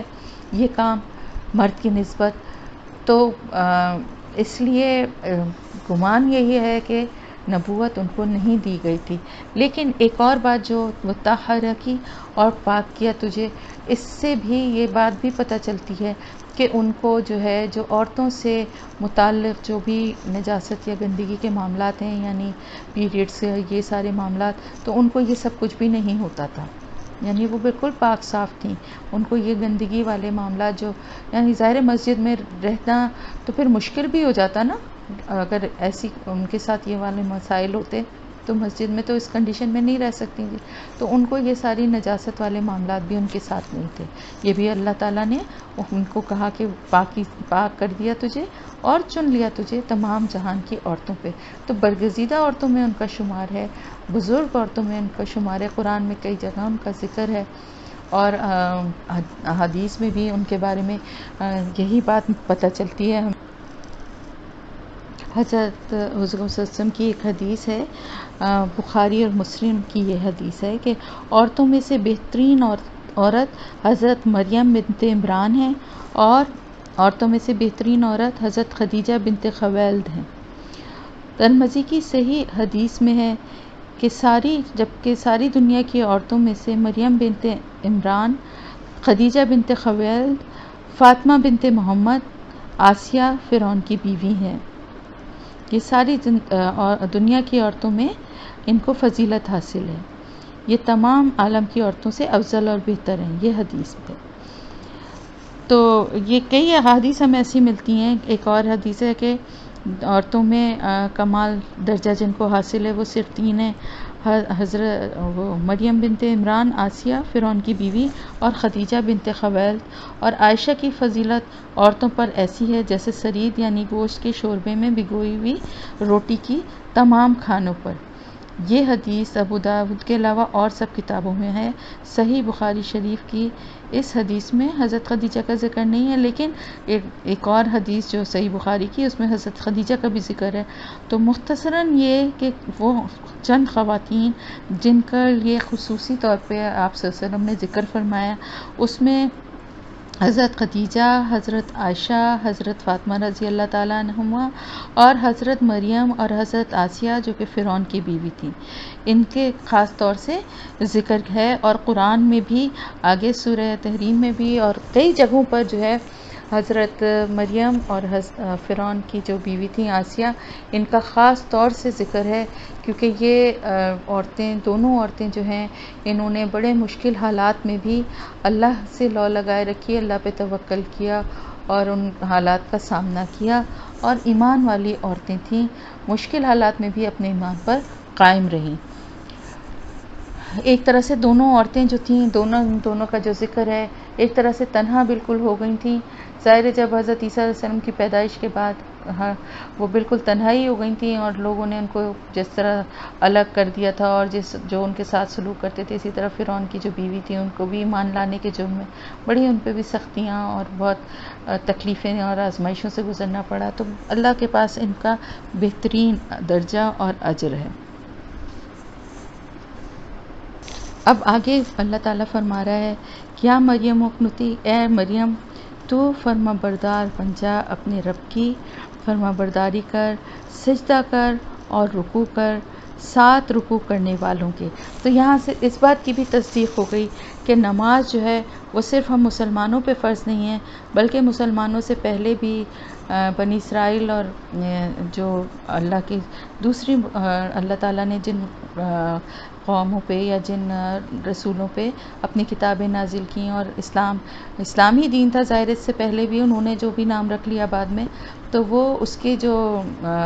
ماننے والے تھے ان لوگوں کے لیے نماز، اس وقت بھی نماز کی پابندی اور نماز کو پڑھنے کا ہی حکم دیا جاتا تھا، اور سجدہ اور رکوع وہ بھی کیا کرتے تھے۔ تو اللہ تعالیٰ نے فرمایا کہ تو اپنے رب کی فرما برداری کر اور سجدہ کر اور رکوع کر، ساتھ رکوع کرنے والوں کے۔ کن لوگوں کے ساتھ رکوع کر؟ یعنی ظاہر مسجد میں رہتی تھیں اور وہاں پر جب جماعت کے ساتھ سب نماز پڑھ رہے ہوں تو ان کے ساتھ بھی رکوع کر، اور اکیلے میں بھی سجدہ کر، یعنی اکیلے میں بھی نماز پڑھ اور سب کے ساتھ بھی پڑھ، اللہ کی فرما برداری اختیار کر۔ یہ غیب کی خبریں ہیں، ذالک من انباء الغیب، یہ غیب کی خبریں ہیں، ہم وحی کرتے ہیں اس کو آپ کی طرف۔ اب کس سے ذکر کہ کس سے مخاطب ہے اللہ تعالیٰ؟ حضور اکرم صلی اللہ علیہ وآلہ وسلم کی طرف، اور یہ بھی بتا رہا ہے کہ یہ باتیں جو ہیں یہ غیب کی ہیں اور ان کو ہم آپ کو بتا رہے ہیں۔ وما کنت لدیہم، اور آپ نہیں تھے اس وقت ان کے پاس جب وہ ڈالتے تھے اپنے قلموں کو کہ کون پرورش کرے گا مریم کی۔ یعنی آپ یہ دیکھیں کہ یہاں پر ایک بہت بڑی بات اور ایک بہت بڑی غلط فہمی جس کو مسلمانوں نے اپنے دین کا حصہ بنا لیا ہے، اس کی یہاں پر کس طرح سے نفی ہے۔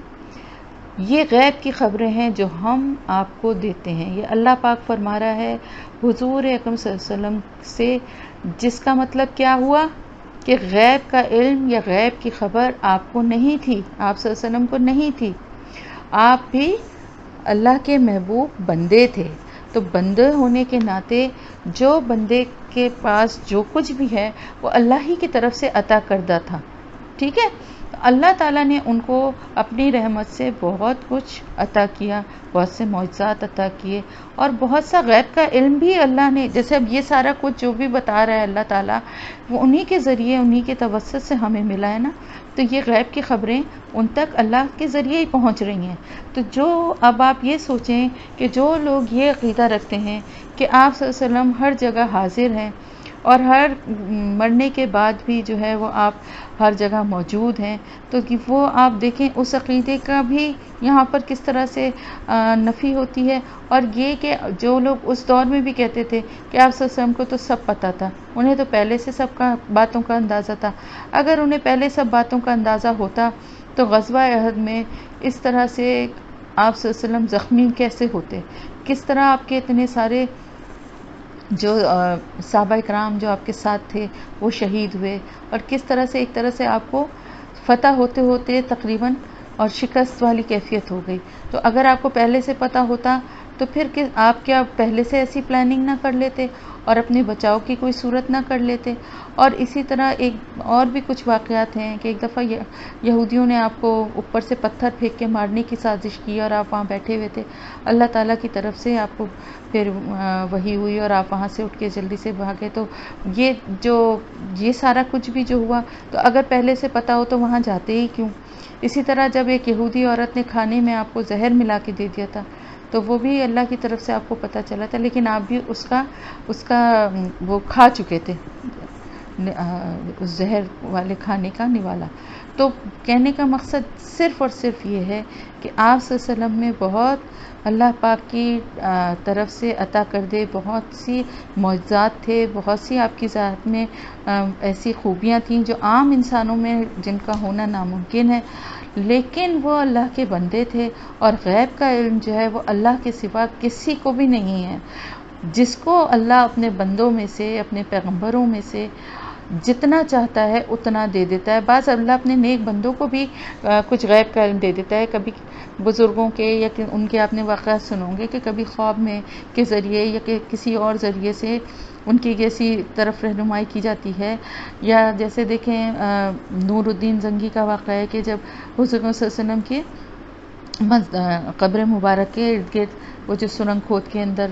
جانے کا اور جو پلان بنایا تھا، تو وہ کیسے خواب کے ذریعے ان کو نظر آیا اور سب. تو وہ یہ سب جو باتیں ہیں جو بظاہر نظر نہیں آتی، تو یہ غیب کی خبریں ہیں، اور غیب کی خبریں اللہ کے پاس ہی ہیں، اور اللہ تعالیٰ کی طرف سے ہی جس کو اللہ چاہتا ہے. ظاہر ہے آپ صلی اللہ علیہ وسلم تو رسول تھے اور ان کے پر ہی قرآن نازل ہوا. تو یہ ساری باتیں، چاہے وہ حضرت یوسف علیہ السلام کا قصہ ہو، چاہے حضرت ابراہیم علیہ السلام کا واقعہ ہو، چاہے یہ حضرت مریم اور حضرت عیسیٰ کا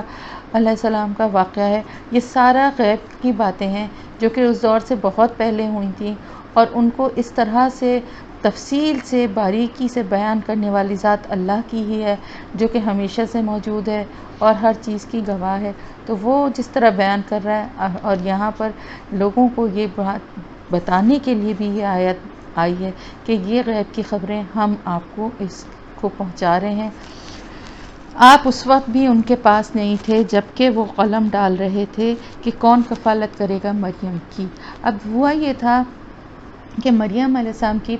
کفالت کی، اب جب ان کی والدہ نے وہ خواب سنایا تھا تو سبھی تیار ہو گئے تھے، اور ہر ایک ہی چاہتا تھا کہ یہ اعزاز اس کو ملے، کیونکہ اندازہ ہو گیا تھا کہ یہ بچی جو ہے یہ غیر معمولی کچھ اللہ کی طرف سے اس میں صلاحیتیں ہیں، اور آگے جا کے یہ کوئی دین کا بڑا کام کرنے والی ہے اور اللہ کی کوئی محبوب بندی ہے. تو وہ ہر ایک ہی چاہتا تھا کہ مجھے یہ ملے. تو اب کیا کریں؟ اب اس میں تو جھگڑے والی صورت ہو گئی نا. وَمَا كُنْتَ لَدَيْهِمْ إِذْ يَخْتَصِمُونَ، اور نہ آپ اس وقت ان کے پاس تھے جب وہ جھگڑتے تھے، یعنی جب وہ اس بارے میں جھگڑا کر رہے تھے تو آپ صلی اللہ علیہ وسلم تو ان کے پاس نہیں تھے نا. اس وقت تو ان کے پاس کوئی بھی نہیں تھا. جو وہاں لوگ آپ صلی اللہ علیہ وسلم کے پاس موجود تھے ان میں سے کوئی بھی ایسا نہیں تھا جس نے وہ واقعہ دیکھا ہو یا وہ وہاں موجود ہو. ظاہر یہ 500-600 سال پرانی بات تھی.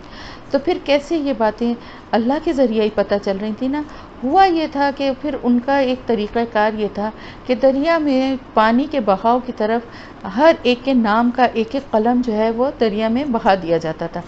اور جو بہاؤ کے ساتھ بہہ جائے تو وہ ظاہر ہے وہ لوگ نکل گئے مقابلے سے، اور جو قلم ٹھہر جائے گا یعنی اللہ کی طرف سے ہوگا کہ یہ اس کے حصے میں یہ ذمہ داری آئے گی۔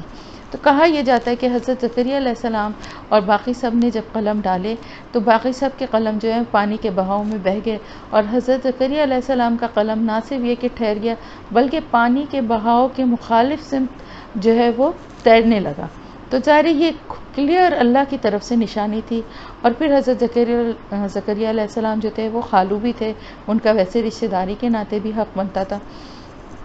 تو پھر ان کو جو ہے یہ ذمہ داری اس وجہ سے سونپی گئی تھی۔ لیکن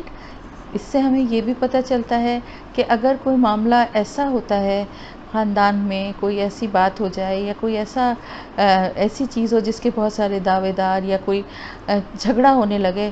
تو پھر اس پہ جو ہے قرآن اندازی کر لی جائے تو اس میں کوئی مذائقہ نہیں ہے۔ یا کسی چیز پہ یعنی جیسے کوئی ایک جیسی بھی کوئی 4 چیزیں ہیں یا 4 بہن بھائی ہیں اور ان چاروں میں تقسیم ہو رہی ہے، وراثت ہے، یا ویسے ہی کوئی ماں باپ کسی کو دینا چاہ رہے ہیں لیکن سب کلر کا کچھ فرق ہے یا کچھ تھوڑا بہت چھوٹے موٹی کچھ ڈفرینس ہے، جس کی وجہ سے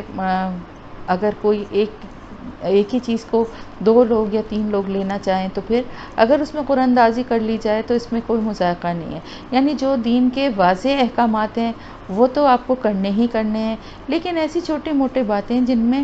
آپس میں گھریلو معاملات ہیں یا کوئی ایسا وہ ہے جس میں اگر جھگڑے سے بچنے کے لیے قرآن اندازی کر لی جائے تو اس میں کوئی ایسا مذائقہ نہیں ہے، ٹھیک ہے۔ جیسے فرض کریں کسی کی وراثت یا جائیداد میں کوئی دکانیں ہیں اور مختلف علاقوں میں ہیں اور کوئی کسی جگہ چاہ رہا ہے، دوسرا بھی وہی چاہ رہا ہے، تو آپس میں قرآن اندازی کر لے تو دونوں کے دل بھی پھر صاف رہنے چاہیے اور اس میں کوئی ایسا مذائقہ بھی نہیں ہے۔ اسی طرح اور چیزوں میں بھی چھوٹے موٹے معاملات میں قرآن اندازی کی جا سکتی ہے، لیکن روپے پیسے کے معاملے میں جوئے کے لحاظ طرح سے کرنے کے لیے قرآن اندازی کر کے سارے پیسے جمع کیے اور 4 کے نام لکھے اور پھر اس کے بعد کسی ایک کو سارا پیسہ دے دیا جس کے نام بھی نکل گیا، اس طرح کے کام کرنے کی اجازت نہیں ہے۔ جب فرشتوں نے کہا مریم سے، اے مریم، بے شک اللہ نے تجھے خوشخبری سنائی ہے، تجھے خوشخبری دیتا ہے ایک کلمے کی اپنی طرف سے۔ اب یہاں پر حضرت یحییٰ علیہ السلام کا وہ ختم ہو گیا اور حضرت مریم علیہ السلام کا قصہ شروع ہو گیا کہ اب ان سے فرشتوں نے آ کر کہا کہ مریم، بالکل سیم اسی طرح جیسے کہ حضرت زکریا علیہ السلام کو فرشتوں کی طرف سے جواب ملا تھا، تو ان کو جو یہاں پر جس طرح بتایا جا رہا ہے اس سے یہ گمان ہوتا ہے کہ انسانی شکل میں آ کے کہا کہ تجھے اللہ تعالیٰ کی طرف سے آپ کو ایک خوشخبری اللہ تعالیٰ سناتا ہے یا ایک بشارت دیتا ہے ایک کلمے کے ساتھ اپنی طرف سے، یعنی اللہ کا کلمہ جو کن ہے اس سے، اس کا نام ہوگا المسیح عیسی ابن مریم، یعنی پورا لقب اور نام کمپلیٹ بتایا گیا۔ مسیح جو ہے نا،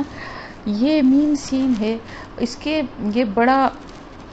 وسیع معنی رکھتا ہے، یعنی مس کرنا، ٹچ کرنا۔ تو آپ حضرت عیسیٰ علیہ السلام کی کوالٹی تھی کہ ہاتھ لگا کے اپنے ہاتھ کو سے اس مردے کو بھی چھوتے تھے تو وہ زندہ ہو جاتا تھا، یا ایک پرندے کو گیلی مٹی سے بنا کے اور اس پہ ہاتھ پھیرتے تھے تو وہ اللہ کے حکم سے اس کو وہ زندہ ہو جاتا تھا۔ تو وہ مسیحائی تھی ان کے ہاتھ میں،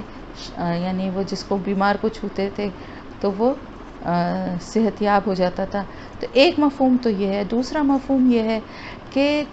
سیاحت، اس مسیح سے یہ بھی مطلب ہے کہ سیاح، بہت زیادہ سفر کرنے والا۔ تو حضرت عیسیٰ علیہ السلام نے بہت دور دراز علاقوں کے بھی سفر کیے دین کے لیے، اور اس وجہ سے بھی ان کو مسیح کہا جاتا ہے۔ اور مسیح کا مطلب جو ہے وہ سچا، تصدیق کرنے والا، یعنی یہ ایک وسیع معنی لفظ ہے۔ اسی طرح عیسیٰ کا مطلب یہ ہے کہ جس میں قائدانہ صلاحیت ہو، اور پاک باز ہو، یہ اس کا بھی مفہوم ہے۔ تو یہ یہاں پر عیسیٰ ابن مریم، مسیح عیسیٰ ابن مریم پورا کمپلیٹ بتایا گیا ہے۔ تو آپ اس سے یہ بھی اندازہ لگا سکتے ہیں کہ اللہ پاک نے یہاں ان کی پوزیشن کو کتنا واضح، کتنا کلیئر کیا ہے، کیونکہ آپ کو پورے قرآن میں آپ انشاءاللہ تعالیٰ بھی پڑھتے جائیں گے، اور اس سے پہلے بھی بہت دفعہ قرآن کو پڑھا ہوگا، آپ کو کہیں بھی محمد بن عبداللہ یا ابراہیم ابن آزر یا یونس ابن متا کسی بھی پیغمبر کو ان کے والد کے نام کے ساتھ کہیں پر بھی نہیں کال کیا گیا، ہر پیغمبر کا ذکر کیا گیا ان کے نام سے، والد کا نام کے ساتھ ابن کر کے کہیں پر بھی ذکر نہیں ہے۔ والد کا اگر کہیں ذکر بھی ہے، جیسے حضرت ابراہیم علیہ السلام کے والد کا ہے، تو ان کے والد کا ذکر ہے، لیکن حضرت ابراہیم کو ابن کہہ کے نہیں ہے۔ اسی طرح حضرت اسماعیل علیہ السلام کو اسماعیل ابن ابراہیم کہہ کر نہیں ہے کہیں پر بھی۔ غرض یہ کہ مختصر یہ کہ کیونکہ بعض پیغمبر نسل در نسل پیغمبر تھے، جیسے حضرت داؤد کے بیٹے حضرت سلیمان تھے، جیسے حضرت ابراہیم کے بیٹے حضرت اسحاق تھے، حضرت اسحاق کے بیٹے حضرت یعقوب تھے، حضرت یعقوب کے بیٹے حضرت یوسف تھے۔ تو یہ سب، لیکن کہیں پر بھی ان کو ان کے والد کی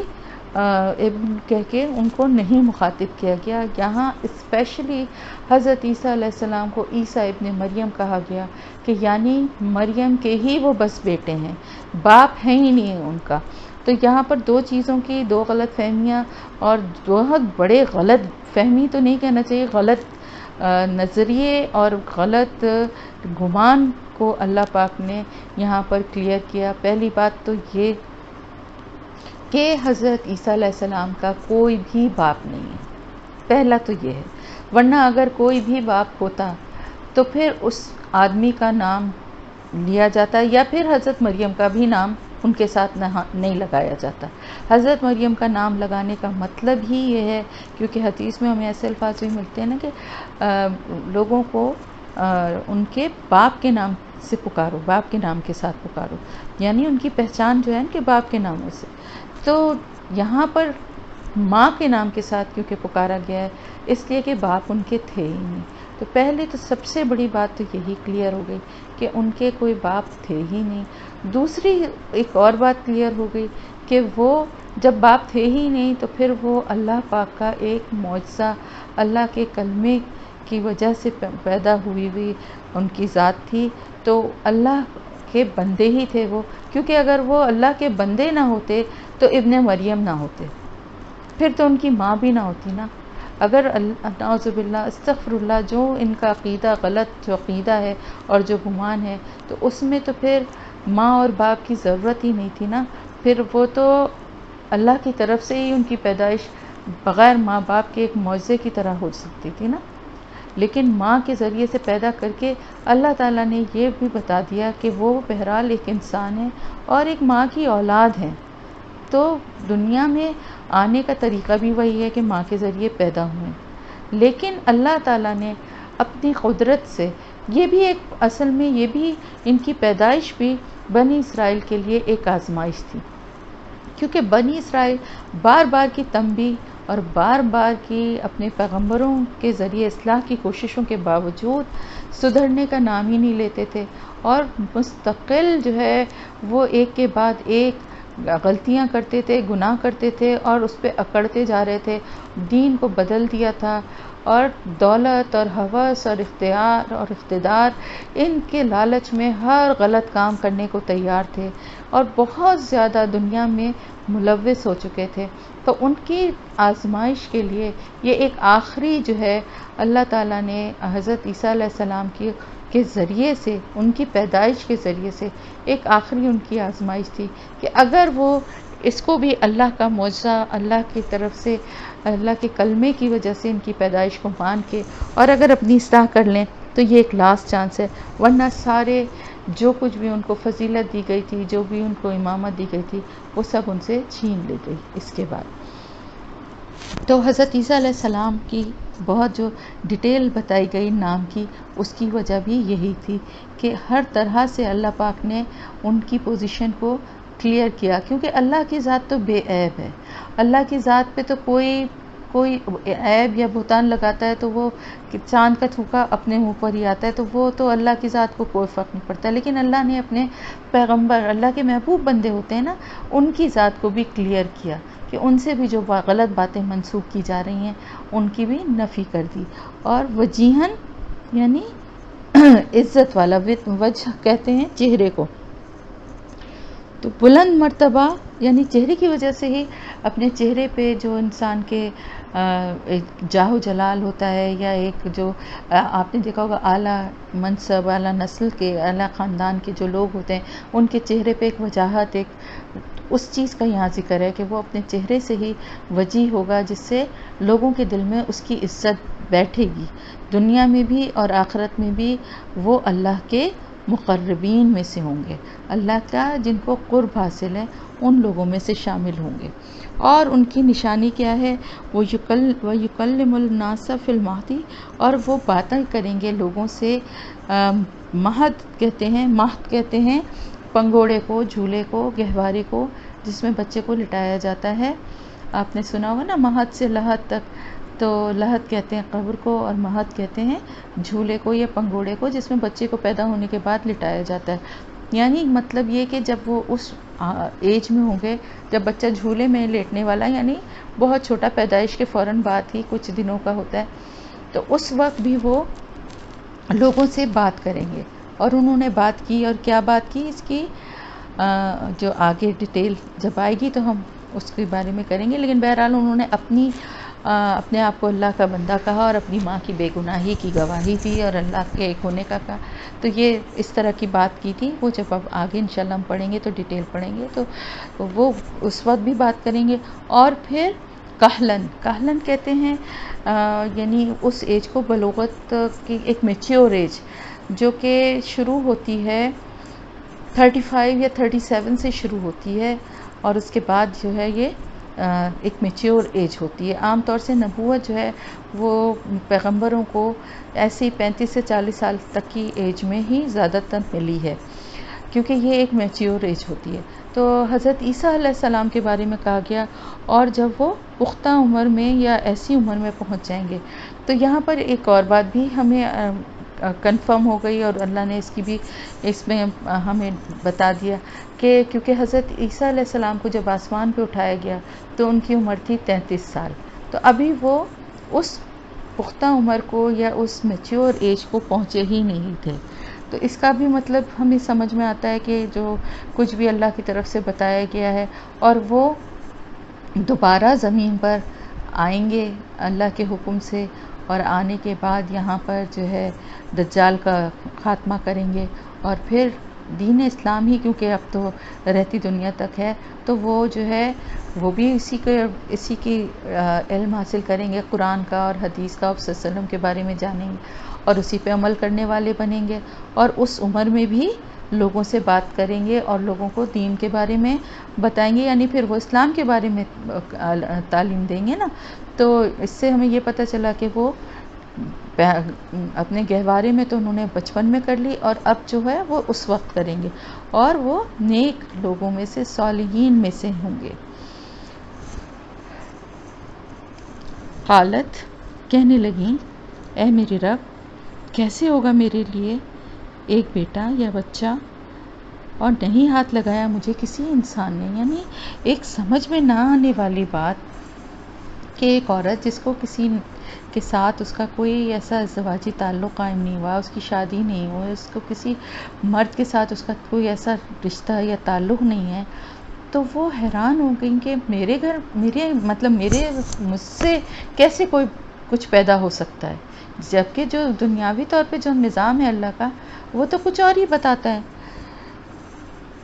تو کہا ان سے کہ اسی طرح سے اللہ تعالیٰ پیدا کرتا ہے جو ہو چاہتا ہے. یعنی یہ سب اللہ کی حکمت اور اللہ کے فیصلے ہیں، اور دراصل یہی وہ کام تھا جو اللہ تعالیٰ کو حضرت مریم سے لینا تھا، جس کے لیے کہا گیا کہ لڑکا جو ہے وہ لڑکی کی طرح نہیں ہو سکتا، جس کے لیے حضرت مریم کی والدہ کی دعا کے نتیجے میں کہ وہ اپنے بچے کو نظر کرنا چاہتی تھیں، بیٹے کے بجائے بیٹی ہوئی. تو یہ ساری اللہ کی جو حکمتیں تھیں، جو اللہ کی تدابیر تھیں، وہ اس طرف اس واقعے کے لیے ایک پریپریشن تھی، اور اس اسٹیج پہ اب وہ آ گئی تھیں، اب بلوغت کی ایج میں، اور اب وہ کام ان سے لیا جانا تھا۔ تو اللہ تعالیٰ جس طرح سے بھی چاہتا ہے، جس کو چاہتا ہے اس کو پیدا کرتا ہے، جیسے چاہتا ہے ویسے پیدا کرتا ہے، اور جب وہ فیصلہ کر لیتا ہے کسی کام کا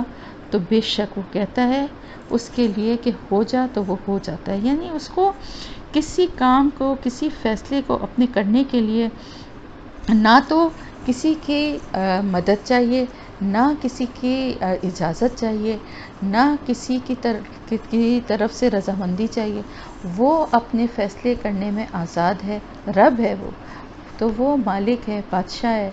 وہ جو چاہتا ہے، اور اس کی ہر کام میں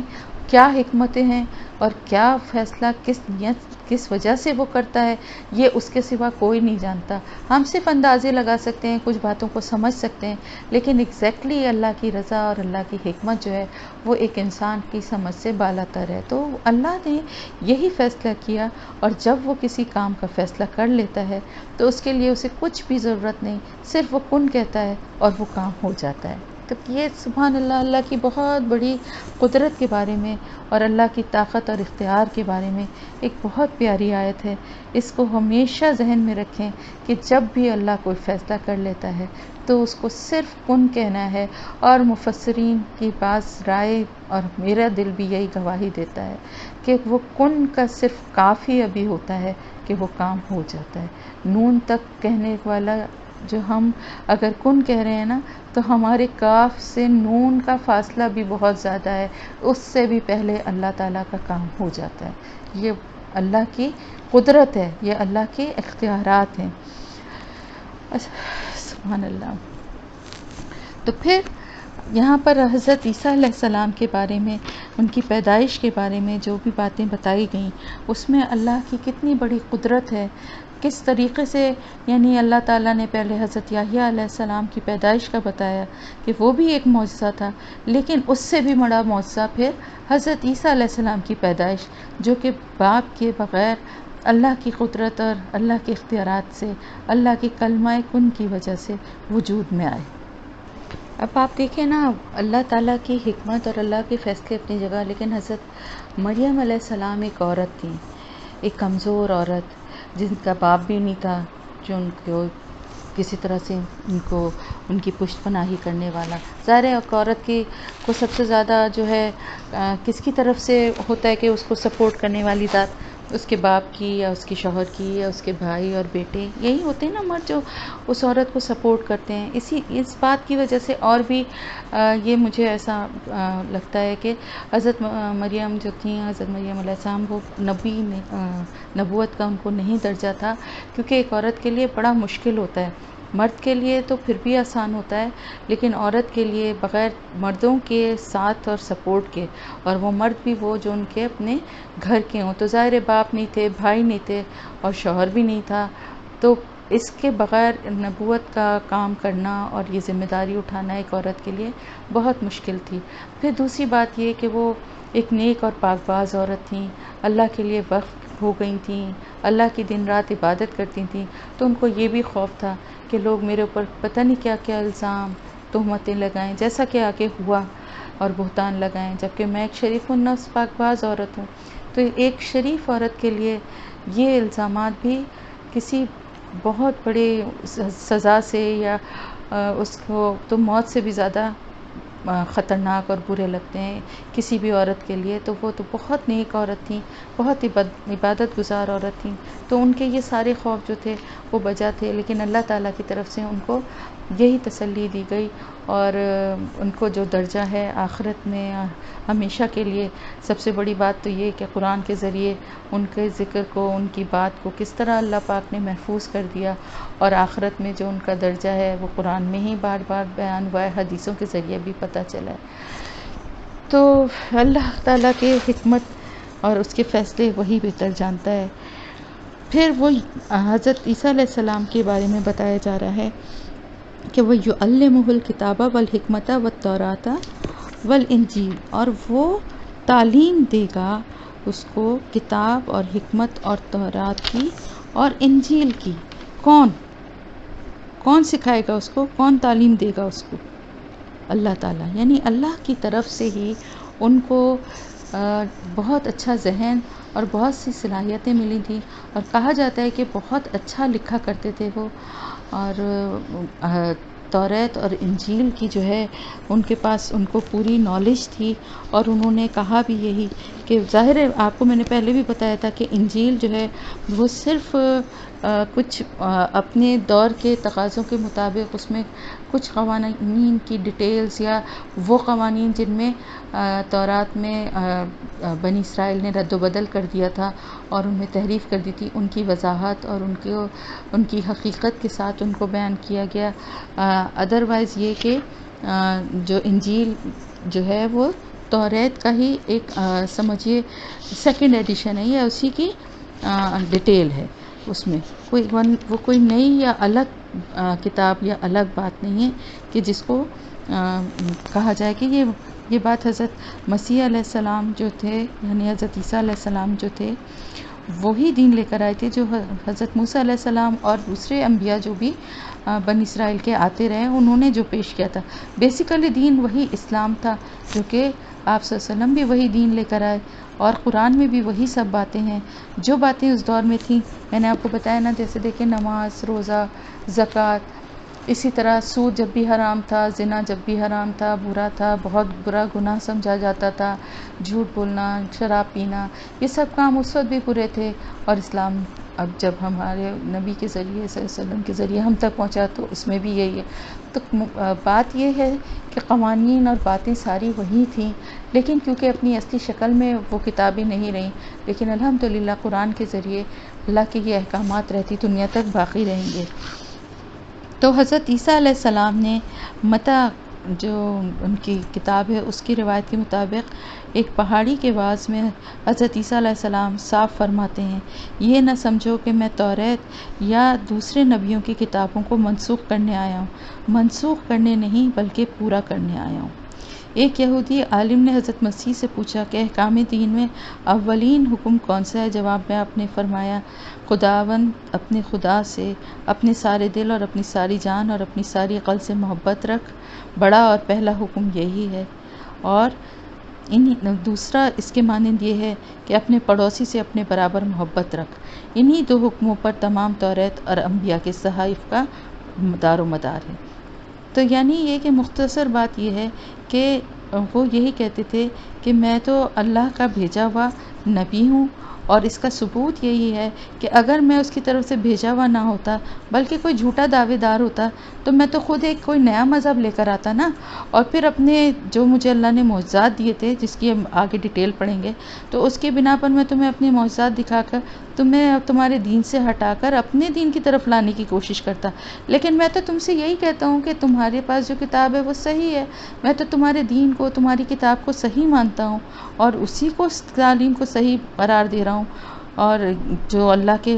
جو بھی پیغمبر مجھ سے پہلے لائے تھے میں تو ان سب کو مانتا ہوں۔ بالکل اسی طرح ایگزیکٹلی جیسے ہم لوگ ہیں، ہم مسلمان ہیں، یا ہمارے نبی کی تعلیم یہی ہے، ہمارے قرآن کی تعلیم یہ ہے کہ ہم تورات اور انجیل اور زبور سب کو اللہ کی کتابیں مانتے ہیں، اور ان کی جو اوریجنل جو شکل تھی، ان میں جو احکامات تھے وہ اللہ کے ہی تھے، اور ابھی بھی جو کچھ باقی ہیں جو اصل تھے اس کو بھی مانتے ہیں کہ وہ اللہ ہی کی طرف سے، تمام پیغمبروں کو بھی اللہ کی طرف سے بھیجا ہوا اللہ کے چنے ہوئے بندوں میں سے مانتے ہیں۔ تو ہمارا تو یہی ایمان ہے نا، ہم کوئی نئی بات نہیں کرتے، ہم کو یہ نہیں کہتے کہ تم لوگ جھوٹے ہو، تمہاری کتاب جھوٹی ہے، تمہارے پیغمبر نعوذ باللہ استغفر اللہ جھوٹے ہیں، ہم تو کسی کے لیے یہ نہیں کہتے، ہم تو ان کو سچا نبی مانتے ہیں، وہ ہمارے بھی نبی ہیں، ہم ان کو مانتے ہیں، ہم ان کی کتابوں کو مانتے ہیں۔ تو پھر جھگڑا اور اختلاف کس بات کا ہے؟ سارا جھگڑا اور اختلاف تو ان کا ہی ہے نا کہ وہ نہیں مانتے ہماری کتاب کو جو کہ ان کی بھی ہونی چاہیے، ہمارے نبی کو جو کہ ان کے بھی نبی ہیں۔ تو جھگڑا اور اختلاف ہماری طرف سے نہیں ہے، ہم تو سب کو مانتے ہیں، تمام پیغمبروں کو مانتے ہیں، 1,24,000 جو بھی آئے، یا اس سے زیادہ یا اس سے کم، جن کے ہمیں نام معلوم ہیں ان کو بھی، جن کے نہیں معلوم ہیں ان کو بھی، سب کو ہم اللہ کا بندہ اور اللہ کا نبی مانتے ہیں، اور ان کی ایسے ہی عزت کرتے ہیں، اور اسی طرح اللہ کی سب کتابوں کو بھی مانتے ہیں۔ تو حضرت عیسیٰ علیہ السلام بھی یہی پیغام اپنے لوگوں کو دیتے تھے اور ان سے یہی بات کہتے تھے۔ تو یہاں پر تفسیر کمپلیٹ ہوئی ہے آیت نمبر 48 تک، ٹھیک ہے۔